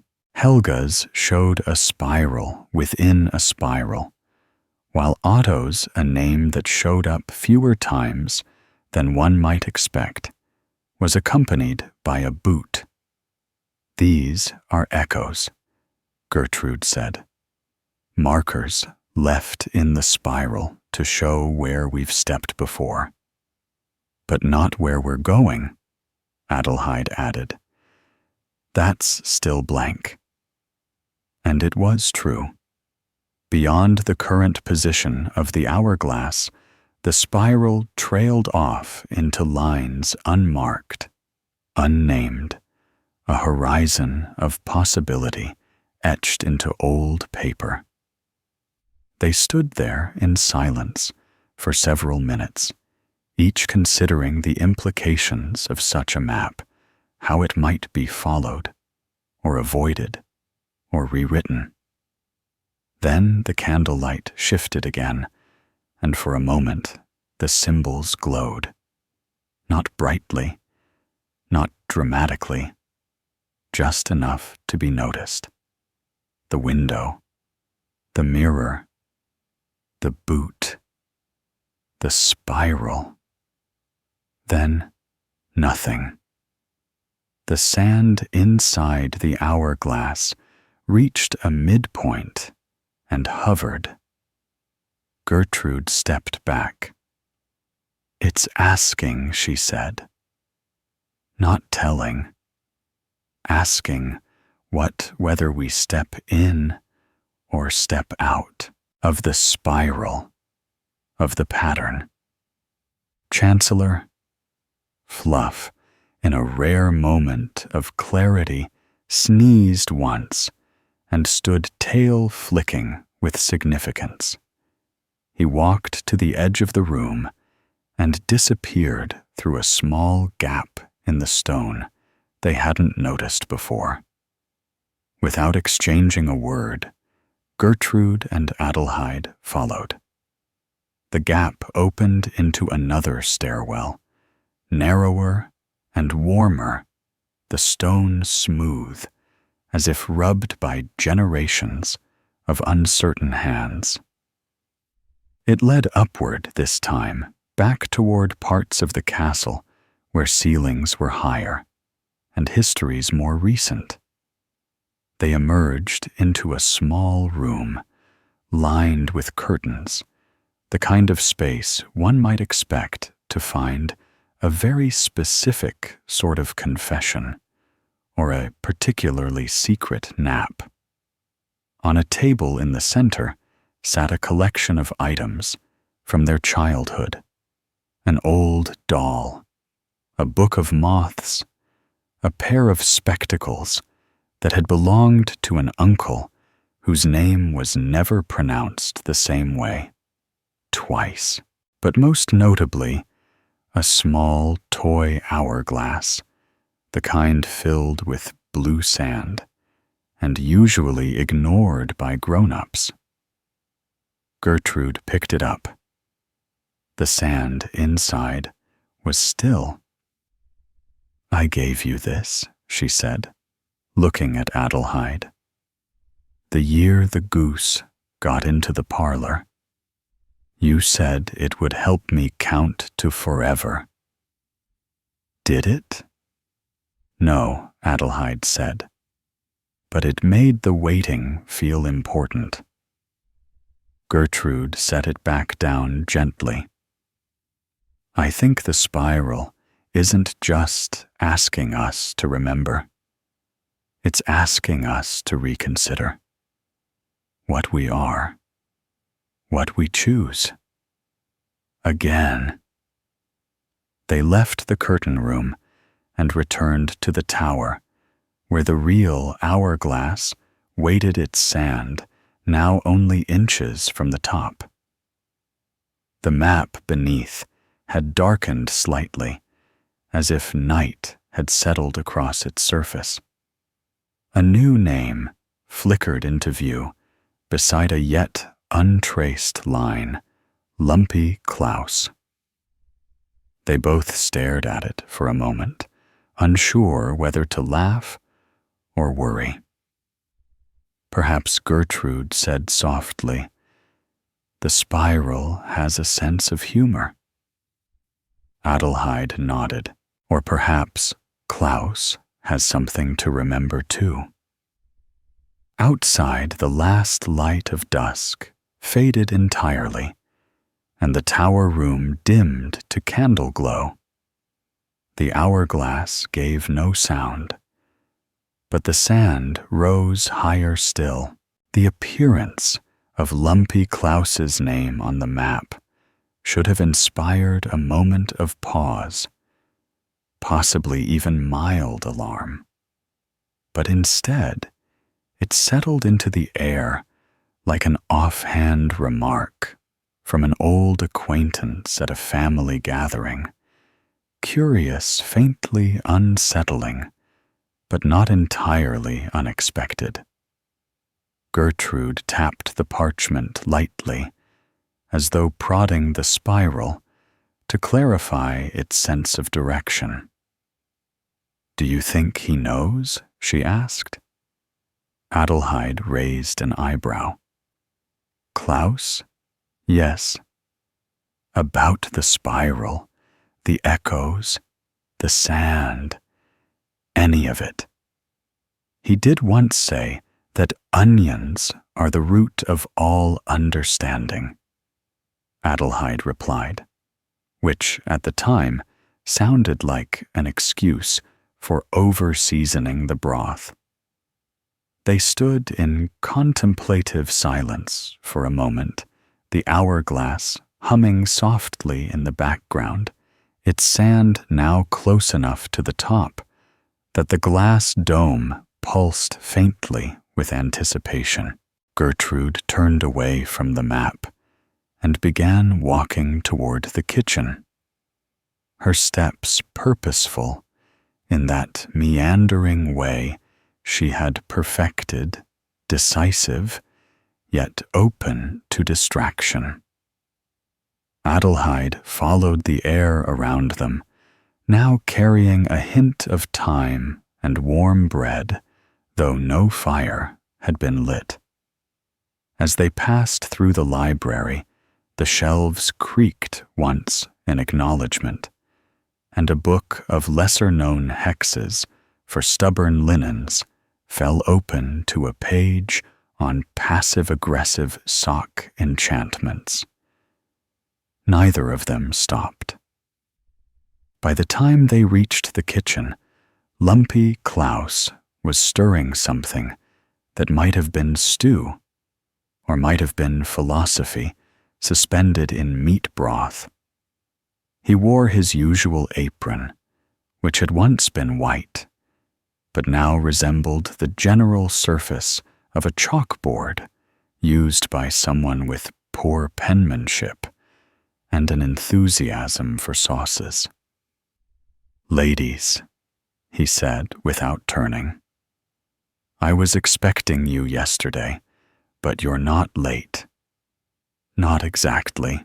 Gertrude exchanged a glance with Adelheid, who gave a shrug of surrender. "Klaus," Gertrude said, "your name is on the spiral map."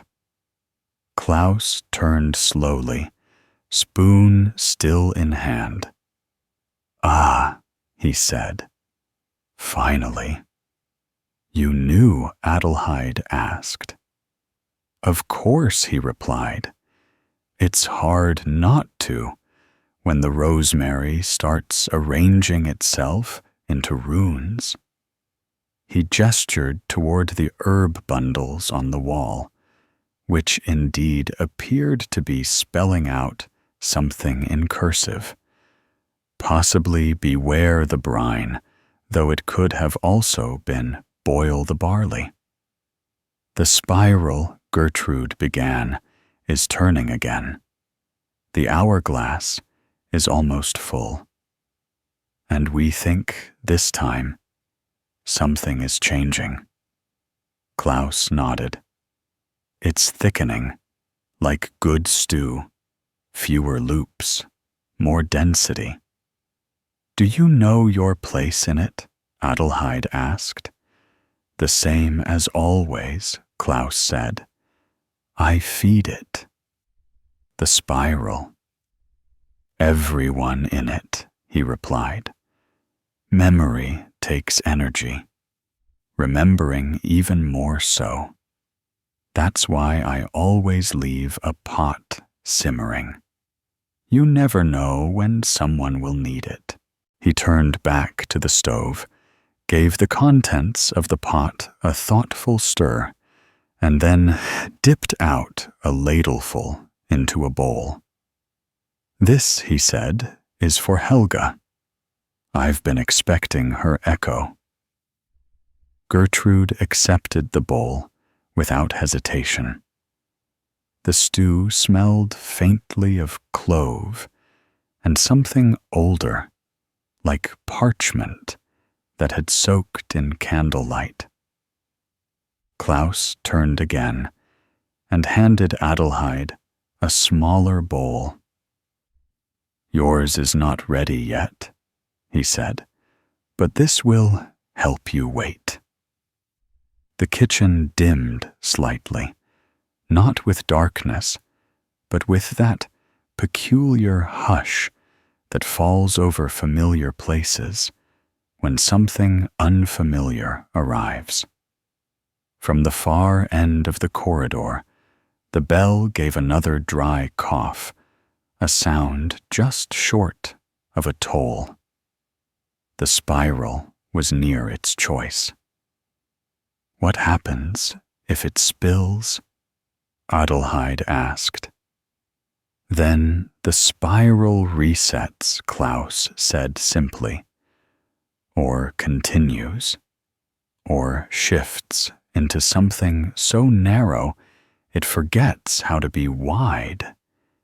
And if it reaches the top and holds, Gertrude asked, then the hinge turns, and the castle listens. Klaus set down his spoon and reached beneath the stove, drawing out a bundle wrapped in thick cloth. He placed it on the table and unfolded it to reveal a set of keys, old, strange, mismatched. Some made of brass, one of carved wood, another seemingly spun from thread. "You'll need one of these," he said.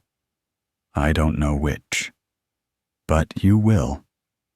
Gertrude selected the thread key. Adelheid chose the brass one, shaped like a question mark. Klaus rewrapped the rest and tucked them away. The next room only opens when two people knock at slightly different times, for the same reason he said. It doesn't matter which door, only that the knock is sincere. They thanked him in the way one does when uncertain what exactly was given. Then they left bowls in hand spoons, tucked thoughtfully into their sleeves. The corridor outside felt cooler now, the arrows brushing against their skin, with the hesitation of a question recently asked.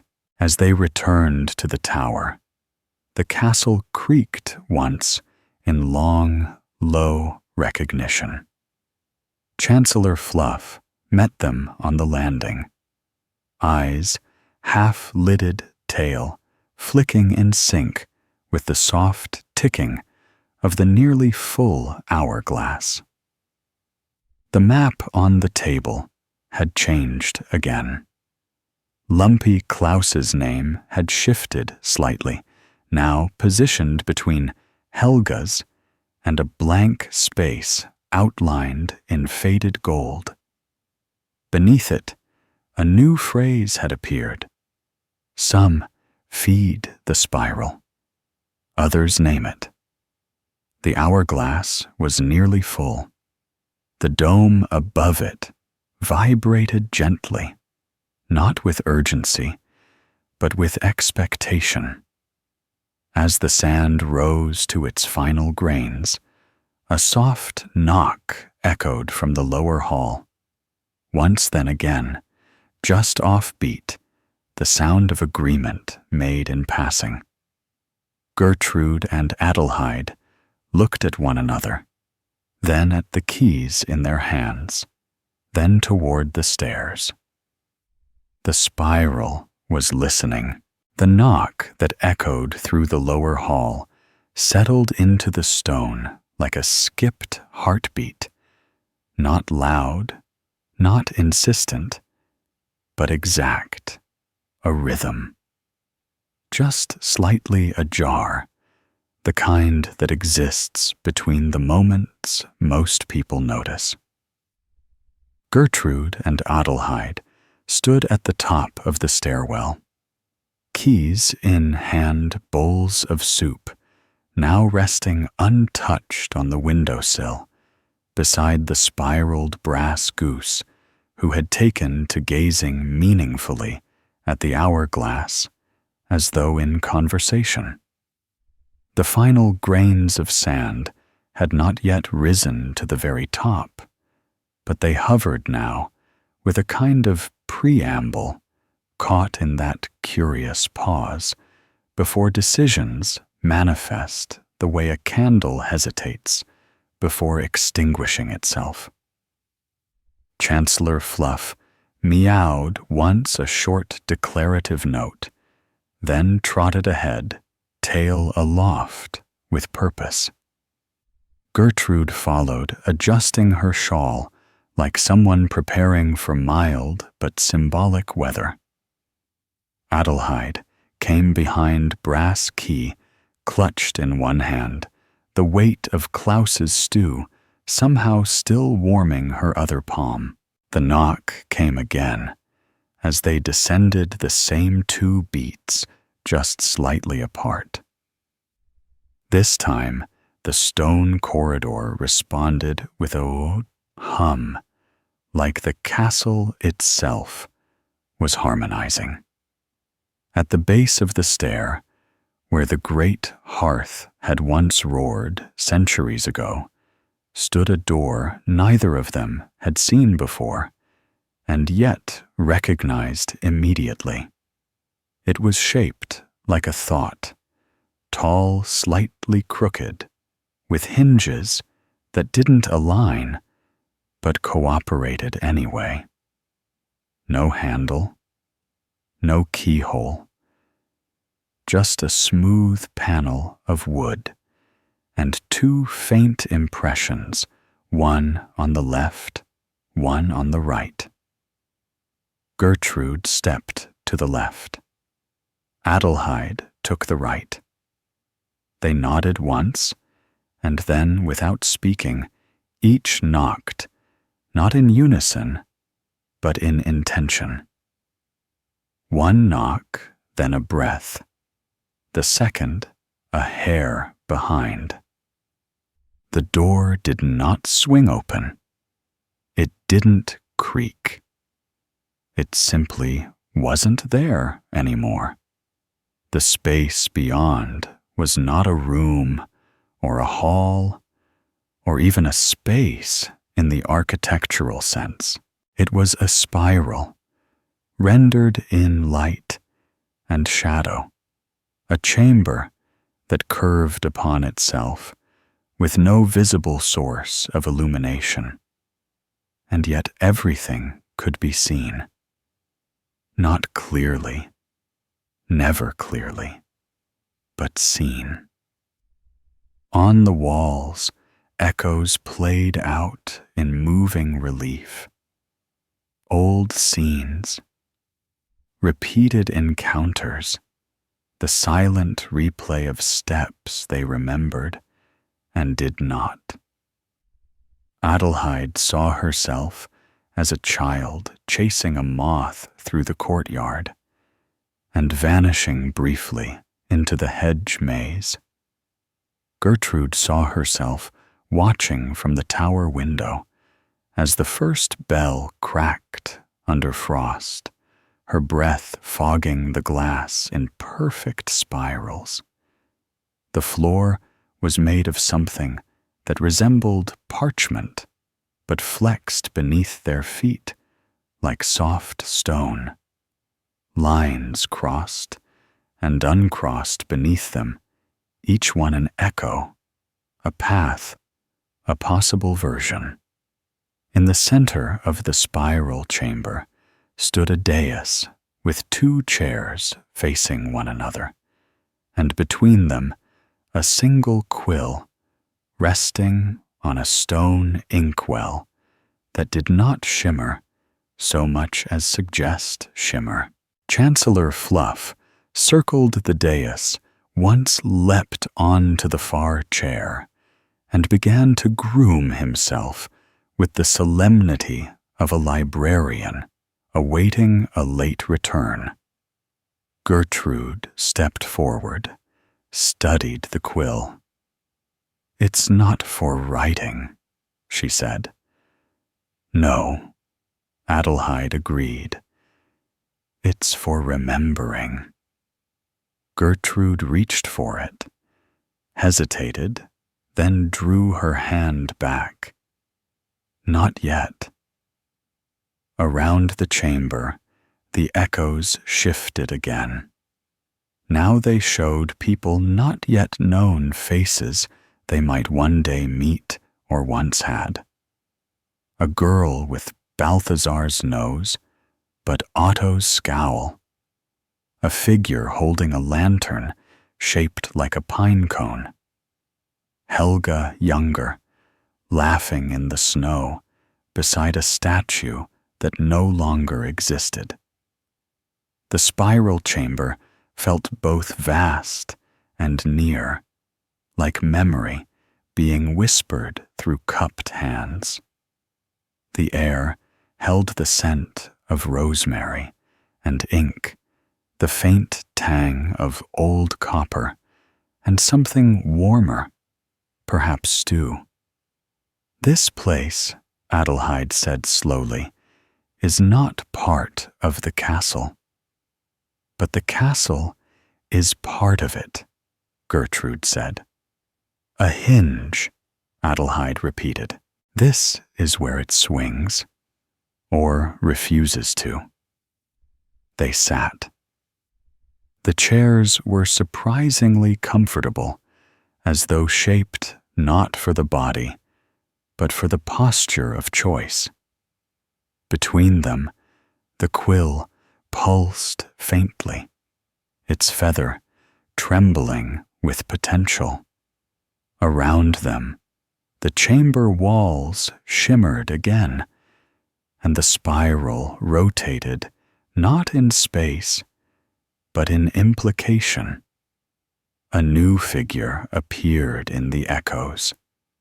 Lumpy Klaus, standing before the old kitchen fireplace, holding a spoon like a sword, reciting something that might have been prophecy, or just a very elaborate recipe. Behind him, the herb bundles danced in wind that did not exist. Then another scene, Gertrude, much older, sitting at a table made of pages, drawing a new spiral with thread. Adelheid, standing nearby, wearing a cloak made from window panes. The scenes flickered not like film, but like choices, possibilities, branches that had not yet reached their trunks. Do we write? Gertrude asked. Or do we remember? Maybe both, Adelheid said. Maybe neither.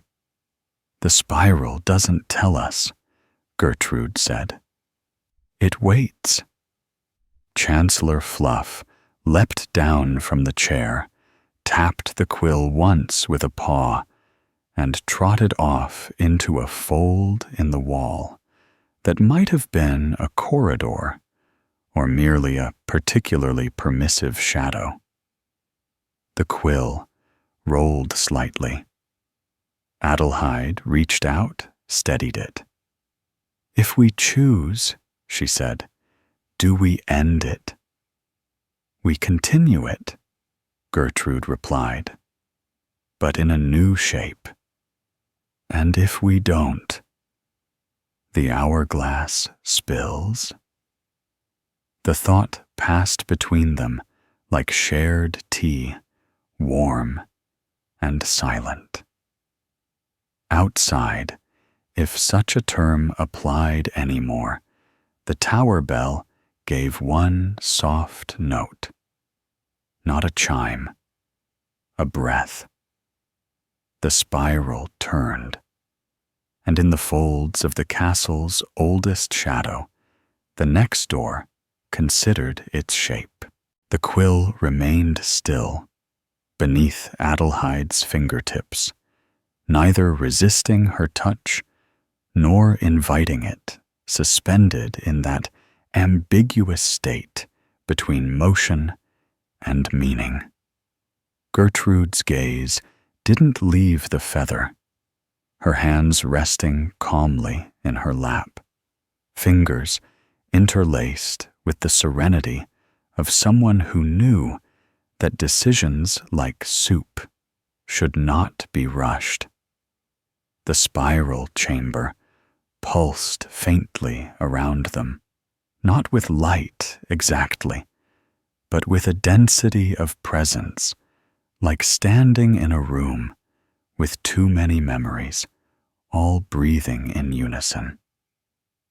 The echoes along the walls slowed their scenes, softening into stillness, snapshots rather than performances, as if the spiral itself was waiting to see what they would do. Adelheid spoke first, though softly, as if not to startle the air. It wants us to name it, or to acknowledge we already have. Gertrude replied, "Maybe this is the part where we remember what we forgot on purpose, or what forgot us." She lifted the quill at last slowly, delicately, and it glowed faintly in her grasp. The feather was not a single color, but a swirl of hues that suggested moonlight in ink form, gray silver, the faintest wash of lavender. Its tip shimmered, though it was dry, not dipped in anything visible. She turned it in her hand, watching it catch the shifting light of the spiral's slow turn. "If I write," Adelheid said, "something will be set. But if you don't," Gertrude said, "something else will unset." Comforting. Not really. There was no parchment between them, no page laid out for inscription, but the dais itself, smooth and stone-colored, bore faint lines, grooves shaped like text that had never been filled.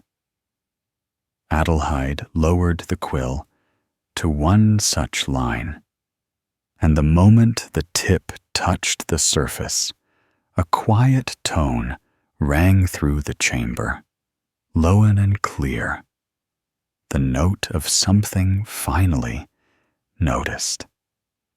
She didn't write words, not consciously.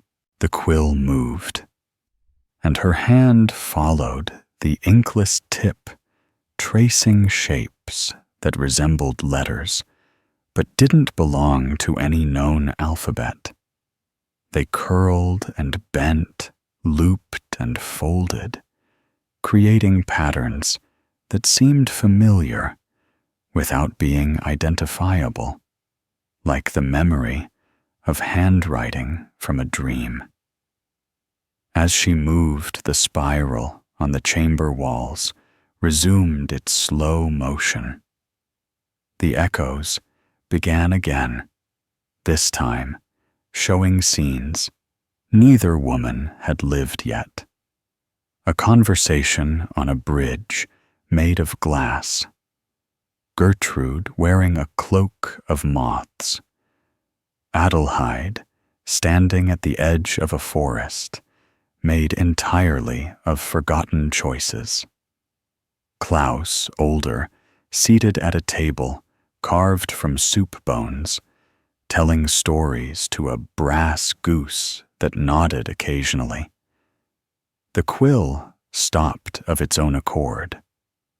The line beneath her hand now shimmered faintly, the symbols settling into stillness, as though agreeing with their own existence. Gertrude reached out, then placing her hand beside Adelheid's on the stone. The symbols did not change, but something in the room did a shift in pressure.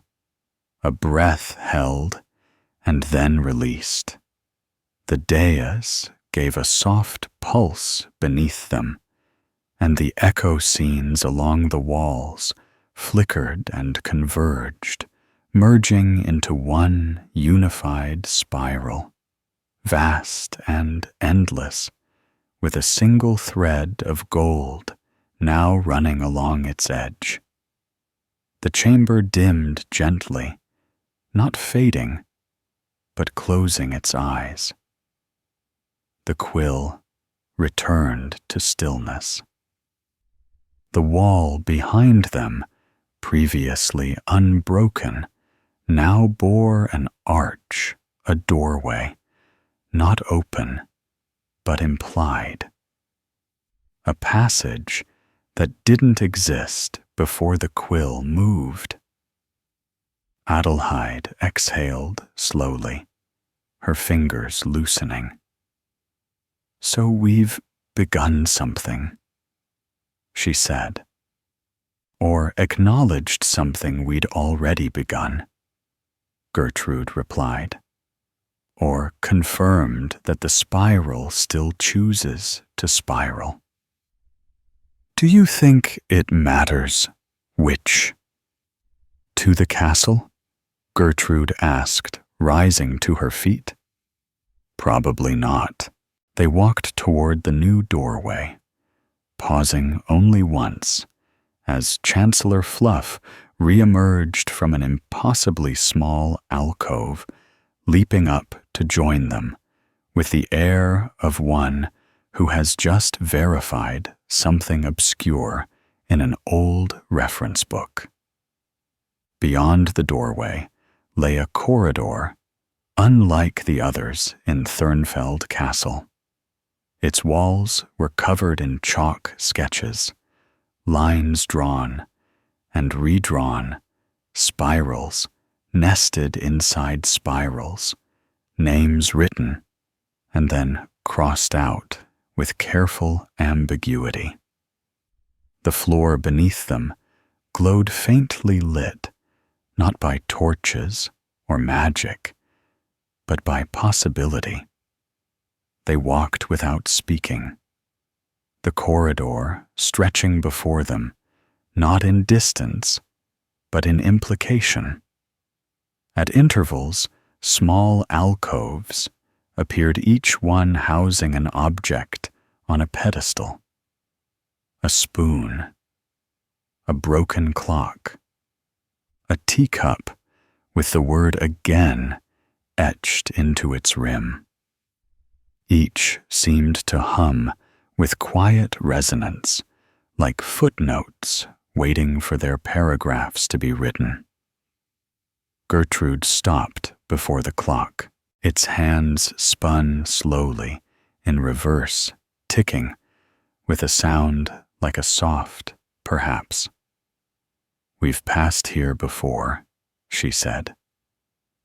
"I don't remember this. Not with the mind," she said. "With the shape." Ahead, the corridor opened into a wide chamber, filled with spirals carved into every surface. Floor, walls, ceiling. At its center stood a structure shaped like a tree, but made of stone, each branch tipped with a candle that burned upside down. A pool beneath it rippled with no visible source of disturbance. Around the pool stood 4 empty chairs, each with a name carved into its armrest: Helga, Otto, Gertrude, Adelheid. Chancellor Fluff walked past the chairs and leapt up to a small ledge from which he surveyed the chamber with polite skepticism. Adelheid stepped to her chair, running a hand along the name. "We've reached the inner spiral," she whispered. "Or the spiral has reached us." Gertrude stood beside her. "This is where the spiral watches back." They sat. The candles above them flickered in odd synchronicity. The pool began to hum. and somewhere beyond the chamber, the hourglass, though now full, ticked once more. They sat beneath the stone tree in silence, the upside-down candles casting inverted shadows on their faces, flickering in patterns that resembled old lullabies hummed into weathered walls. The chamber was quiet, but not empty. Its hush was filled with the kind of presence found in libraries at midnight or attics that remember every sock ever misplaced. The spiral carvings around them shifted slowly, not moving, but subtly altering their arrangement, as though re-indexing themselves according to some logic only accessible to candle flames and silent cats. The pool at the base of the tree glowed faintly, its surface undisturbed, yet visibly rippling in a rhythm that didn't correspond to any physical influence. If one looked directly at it, it showed nothing. But in the periphery, it reflected moments not happening, scenes not unfolding, dialogues not quite spoken. Adelheid leaned forward in her chair, hands folded neatly in her lap, eyes fixed on the candles above. "This chamber," she said, "feels like it's listening." "It is," Gertrude replied, tapping one fingernail softly against the armrest engraved with her name. "But only to what we don't say." "Then it must be very full by now." Gertrude nodded. "Overflowing."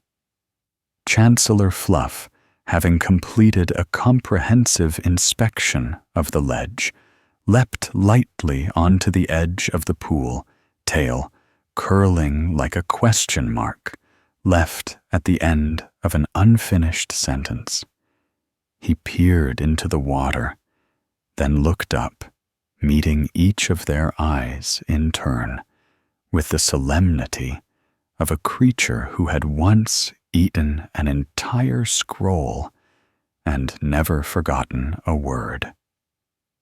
"He wants us to begin," Adelheid murmured. "Begin what? The naming, or the forgetting? I'm not sure which comes first." They turned their attention to the pool. Now when they looked, the reflections had become sharper, no longer uncertain, flickers, but defined images like lantern slides held just beneath the surface. One showed Helga at the castle gates, holding a spool of gold thread and whispering to something that lived in the ivy. Another showed Otto asleep in the library, a book balanced on his head, muttering a word that sounded like penumbra. A third showed Lumpy Klaus carefully arranging slices of turnip into the shape of a spiral, then forgetting why. The fourth, less clear, showed two women, Gertrude and Adelheid, standing at the base of the stone tree, but older, their faces lined with decisions they had not yet made. "We are watching ourselves," Adelheid whispered, "but from a version that hasn't happened, or one that won't." Gertrude said, "This tree, it remembers backwards." They rose together, approaching the pool. As they moved, the water responded, rippling outward in concentric spirals, the center glowing brighter with each step. The candles above them dimmed slightly, as though acknowledging the shift in atmosphere, or perhaps just conserving energy. Gertrude reached the edge. First, extended one hand over the surface.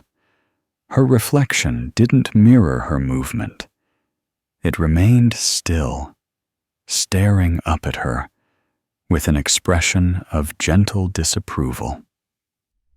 Adelheid stood beside her, mirroring the gesture. Her reflection smiled faintly, then looked past her shoulder toward something not visible in the room. A soft breeze, kodza and dry, moved through the chamber without warning, rustling the pages of memory etched into the walls. The tree's branches creaked faintly, and one of the upside-down candles extinguished itself with a delicate sigh. "We have to speak the question," Gertrude said suddenly. "That's what this part is. Not the answer. The asking." "What's the question?" Adelheid asked. "Why does the spiral keep turning? Or why do we?" Gertrude stared into the pool. Maybe it's the same question. They both lowered their hands, and the spiral in the water steadied. Then, from the shadows beyond the chamber, a voice spoke. Not the same voice that had spoken from the hourglass chamber, but older, drier, like parchment, reading itself aloud.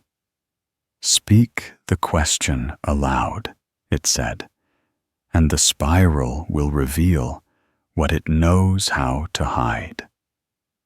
Gertrude turned toward the sound. "Who are you?" A response, the voice said, formed too early or too late. Adelheid closed her eyes and spoke the question. "Why do we keep turning?" The spiral in the water flared suddenly, light blooming outward from the center, illuminating the carvings on the walls, the tree, even the stones beneath their feet. Symbols danced across the chamber, some from the spiral map, others new. A sound followed low and slow, like a song hummed through centuries. And then the spiral stopped. Not entirely, just enough to be noticed. Enough for everything in the room to lean forward and hold its breath. From the base of the tree, a drawer neither of them had noticed slid open. Inside was a single item, a brass ring shaped like a spiral, tiny and delicate, with 3 initials engraved along the inside. A. G. H. Adelheid, Gertrude said. Gertrude Adelheid whispered. Helga, they said together. They looked up. The chamber was no longer empty. Helga stood beside the 4th chair, watching them with a calm expression that could have meant anything. She said nothing, but she raised an hand and pointed to the spiral ring. Gertrude picked it up, holding it carefully, as though it might dissolve if grasped too tightly. The ring pulsed in her palm, a soft thrum, like a remembered heartbeat. It's not just about memory, she said. It's about lineage. The spiral isn't ours, Adelheid added. We belong to it. Helga nodded once, then turned and began walking toward the far end of the chamber, where no doorway existed. The wall before her rippled, shimmered, and opened. She stepped through. The passage closed, and the spiral in the pool resumed its turning. The chamber slowly exhaled after Helga's departure, a breath of stillness that settled gently across the carved stone like a quilt laid over a restless sleeper. The spiral in the pool resumed its quiet motion, no longer pulsing with revelation, just turning calmly, endlessly, as if satisfied that something at least temporarily had been acknowledged. Gertrude still held the brass ring, its tiny spiral glinting dully in the inverted candlelight, her thumb tracing the initials engraved inside. The metal was warm now, not from her hand, but from within, as if the ring carried a heartbeat of its own, soft, slow, insistent. Adelheid stood nearby, arms crossed, loosely, eyes fixed not on the ring, but on the drawer that had held it, which remained open, like a mouth left ajar after a question has been asked too late.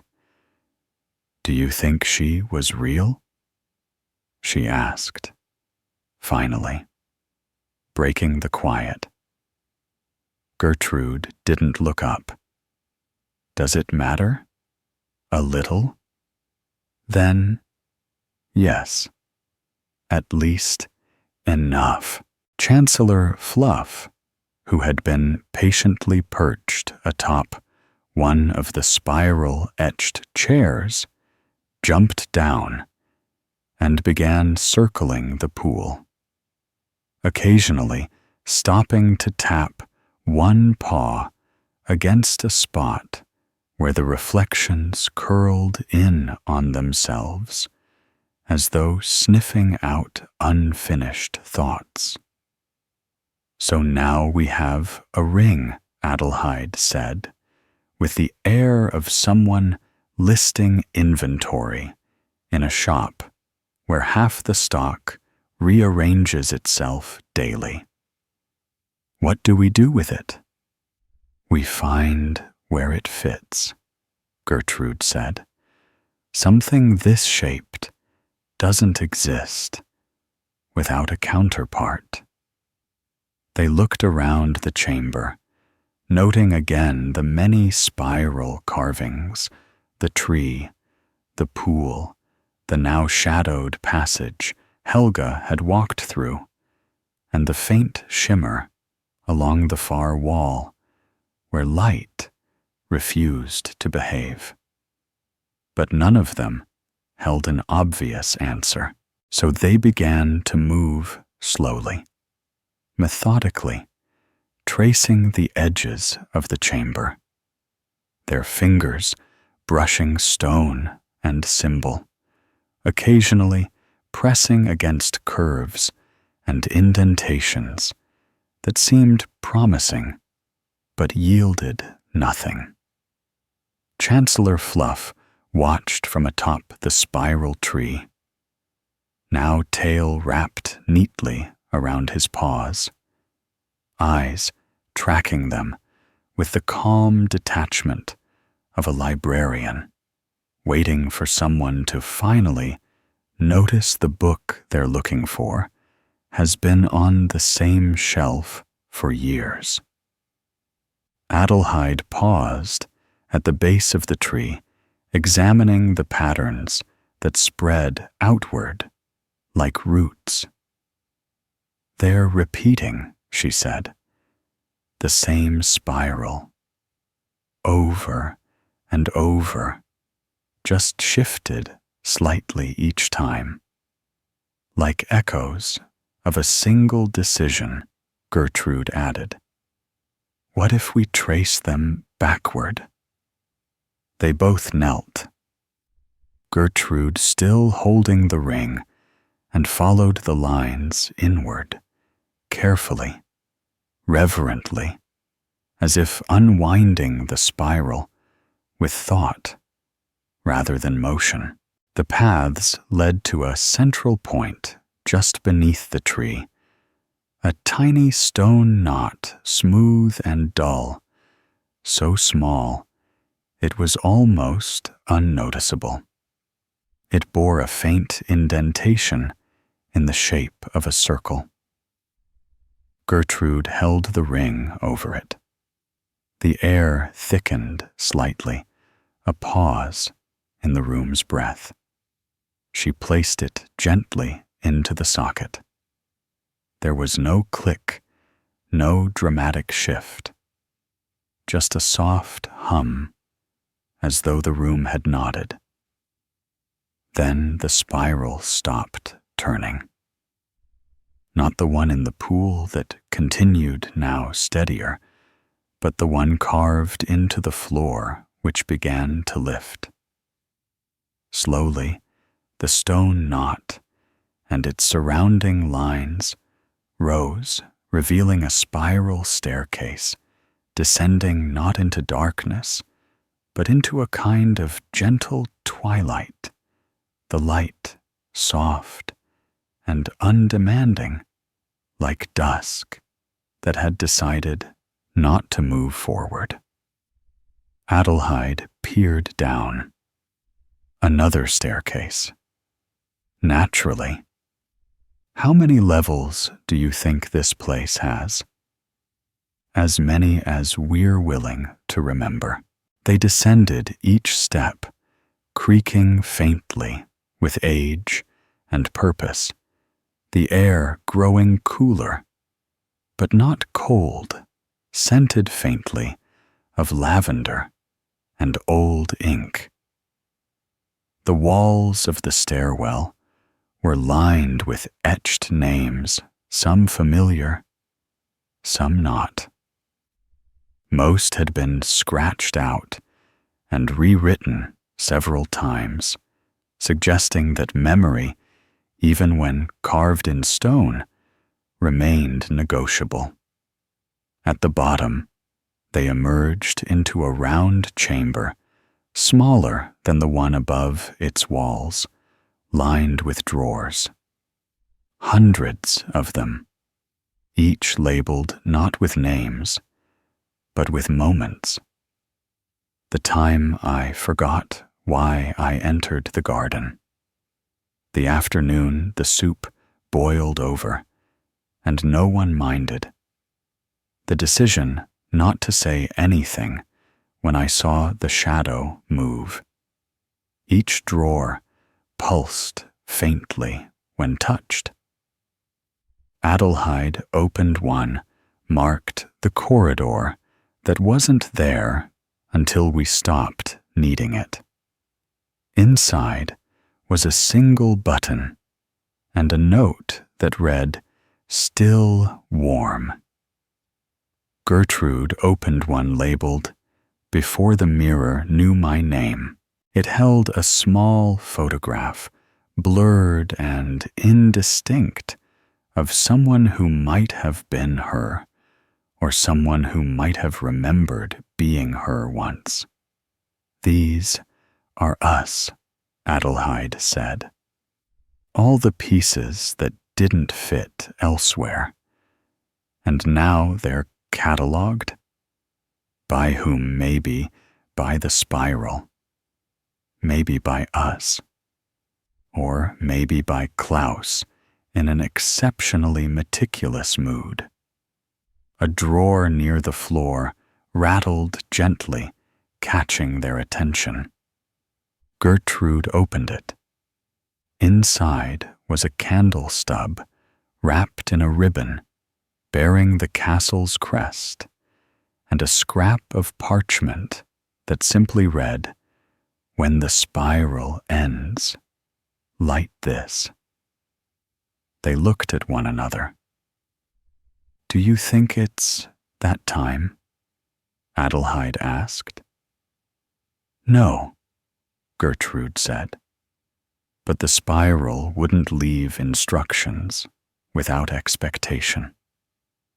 They took the candle, the ribbon, the note, and climbed back up the staircase, which began to sink behind them the moment their feet left it, disappearing without farewell. The chamber above had not changed, except that the spiral in the pool now turned slightly faster, its rhythm more certain. The air carried a new weight, a kind of anticipatory hush. The candles above flickered again, and for the first time, a fifth chair appeared beside the others, its nameplate blank. Chancellor Fluff hopped into it immediately. "I think he's claiming authorship," Adelheid said. "Or responsibility." "They might be the same," Gertrude replied. The spiral was waiting. Again, the fifth chair stood quietly beside the others, its wood subtly lighter, as if it had only just decided to exist. Chancellor Fluff had claimed it without hesitation, curling into a dignified loaf and blinking with the deliberate serenity of a being who had long understood that spirals like mice occasionally required patience. Gertrude and Adelheid stood facing the pool, the tiny candle stub and ribbon from the drawer held between them, the note's simple instruction, lingering in the air like a whispered recipe from a cook who refused to measure. "When the spiral ends, light this." Gertrude read again, though she did not move to do so. The spiral in the water had not ended. It had grown steadier, its rotations more precise, less abstract, as if it were preparing to graduate from suggestion into action. Around the chamber, the walls had become subtly more detailed. What once had been indistinct carvings were now clearly symbols: moons, keys, windows, mirrors, and many, many spoons. Adelheid turned her attention back to the chair without a name. The blank plate glinted faintly beneath the upside-down candlelight, its emptiness not quite neutral.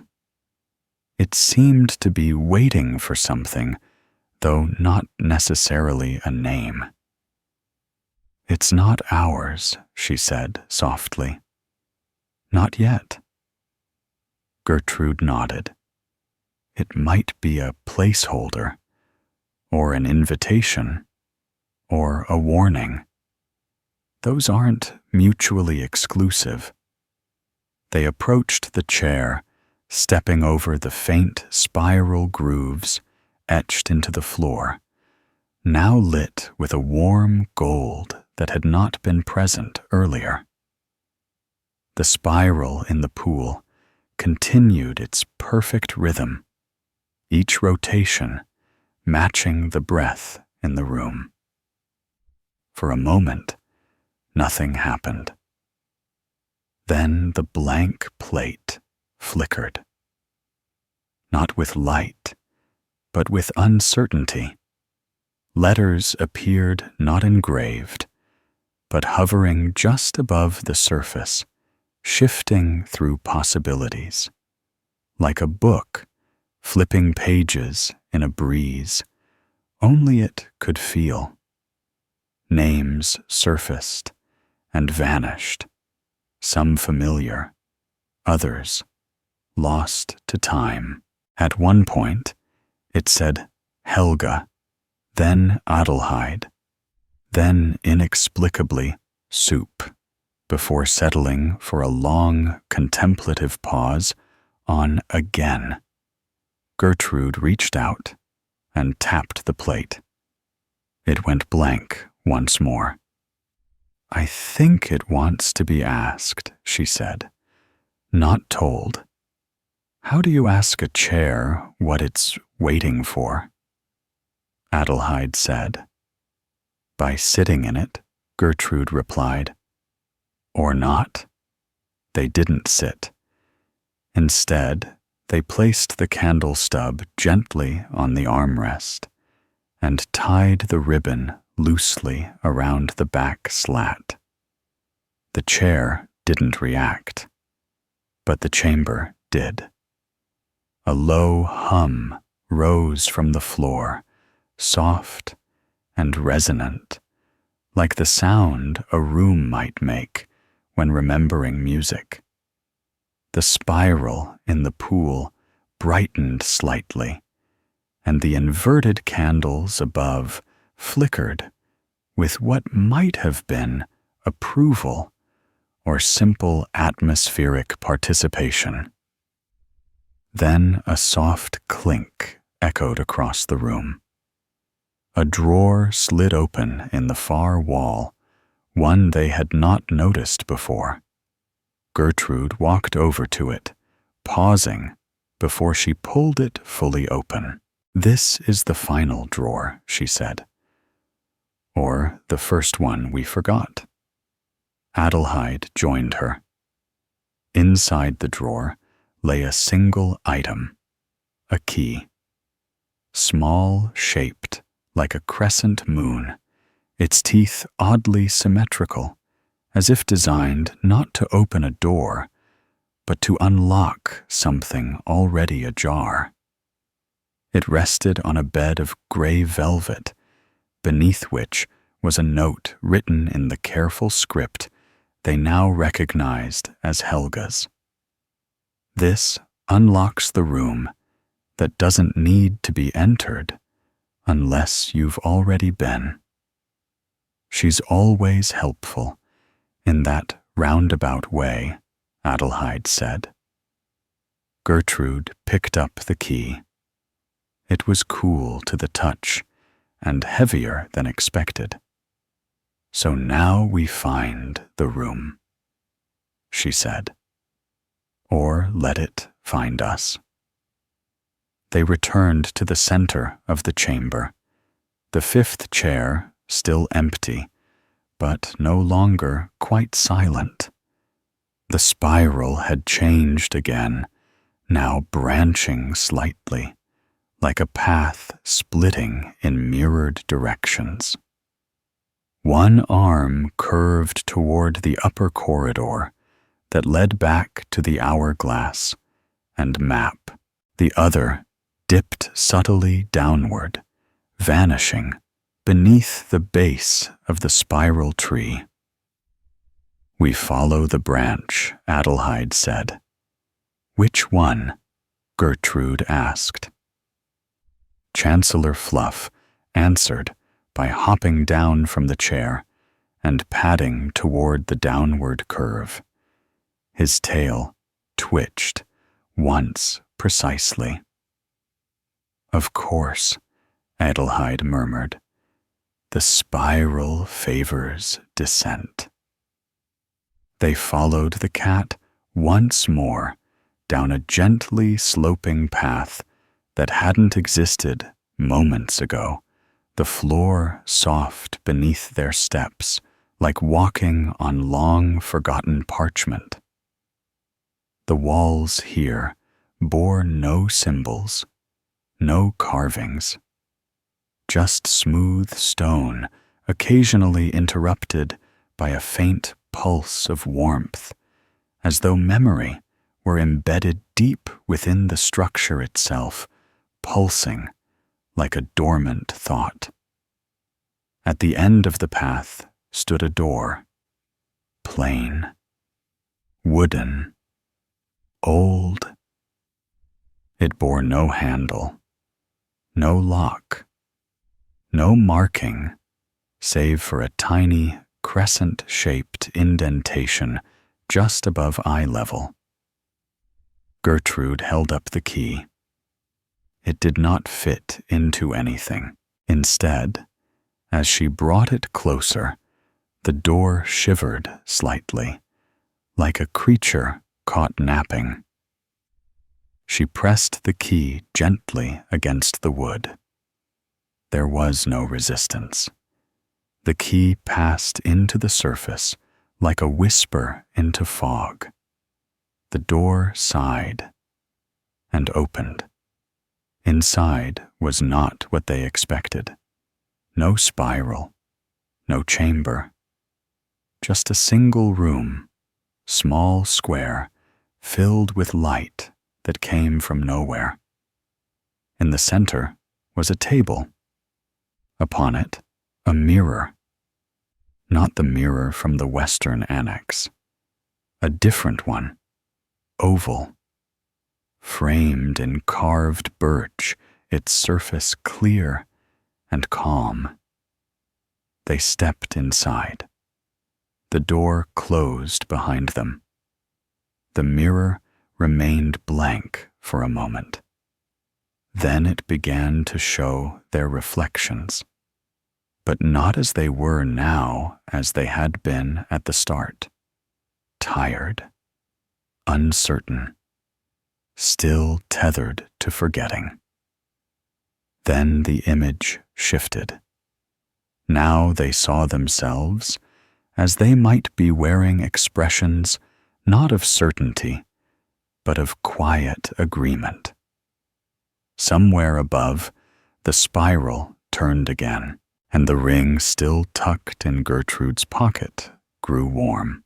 The mirror's surface shimmered gently, not like water disturbed by a breeze, but like a memory folding back on itself, soft, deliberate, inevitable.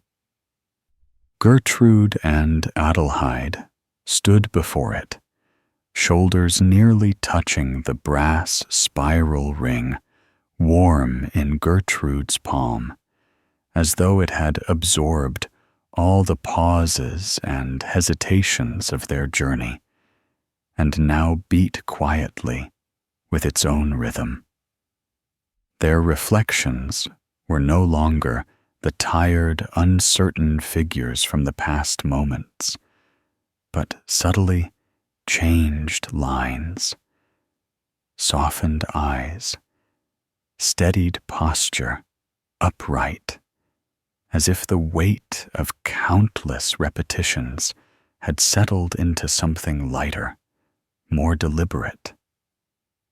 The room around them was quiet, bathed in a light that seemed both familiar and strange, like dawn seen from a window, long closed. They watched themselves, watching the mirror, a recursive dance that felt at once intimate and vast, as though they were standing both inside and outside a story told slowly across centuries. Adelheid reached out and touched the mirror's edge. The glass rippled softly beneath her fingertip, responding not with resistance, but with invitation. "What do you see?"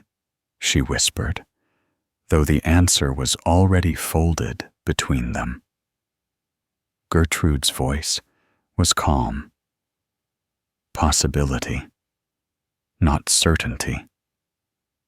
The reflection shifted again this time, showing a spiral not carved in stone or traced in ink, but made of light and shadow, expanding outward in gentle curves that promised both return and release. Somewhere in the spiral's heart, a small golden thread pulsed a promise of something yet unwritten. "The spiral doesn't end," Gertrude said. "It only changes shape." "And we change with it," Adelheid added. The mirror's glow deepened, wrapping around them like a cocoon made of time and choice. As they stepped closer, the glass began to draw them in, not swallowing, but enfolding, blurring the line between reflection and reality. They could feel the soft pull of all the moments they had lived, and forgotten all the echoes of names and places whispered in shadows and carved in stone. The spiral they had traced so many times now unfolded as a path, inviting rather than binding. Gertrude took Adelheid's hand, their fingers entwining naturally, the warmth passing between them like a quiet reassurance. "We are not alone," she said. "The spiral includes us all. Past, present, future." Adelheid nodded, feeling the truth of that in the slow beating of the ring against her palm. "It's a story," she said, "that doesn't have to repeat unless we let it." The mirror shimmered once more, revealing scenes they had not seen before the garden, where a moth danced in sunlight, a kitchen filled with the scent of onions and rosemary, a tower window catching the first light of morning, and always the spiral, turning gently, endlessly, softly. Outside the mirror's world, the chamber seemed to breathe the candles, above flickering in time with the pulse of the ring. Chancellor Fluff, perched nearby, stretched and yawned as if satisfied that the story had reached a new pause. "What now?" Adelheid asked quietly. Gertrude smiled a slow, knowing smile. "Now we choose to step forward, to step aside, or to fold the spiral into something new."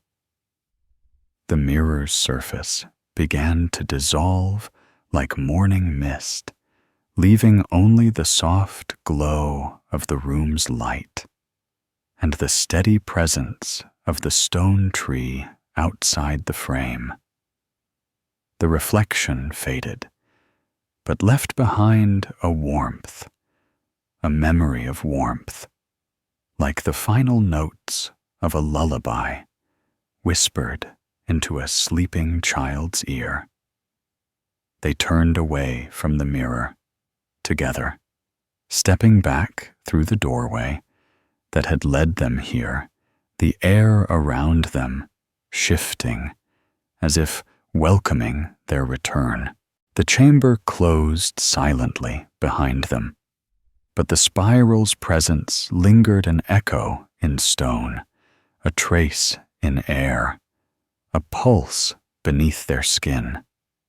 As they walked back through the castle's corridors, the familiar and the forgotten, weaving together, they carried with them the soft certainty that the spiral was no longer a trap, but a thread to follow, a thread that they could shape with every choice, every step, every quiet moment of remembering and letting go.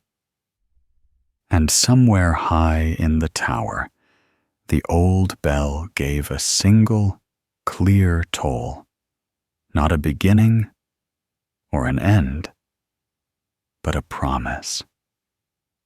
The spiral continues, and so do they.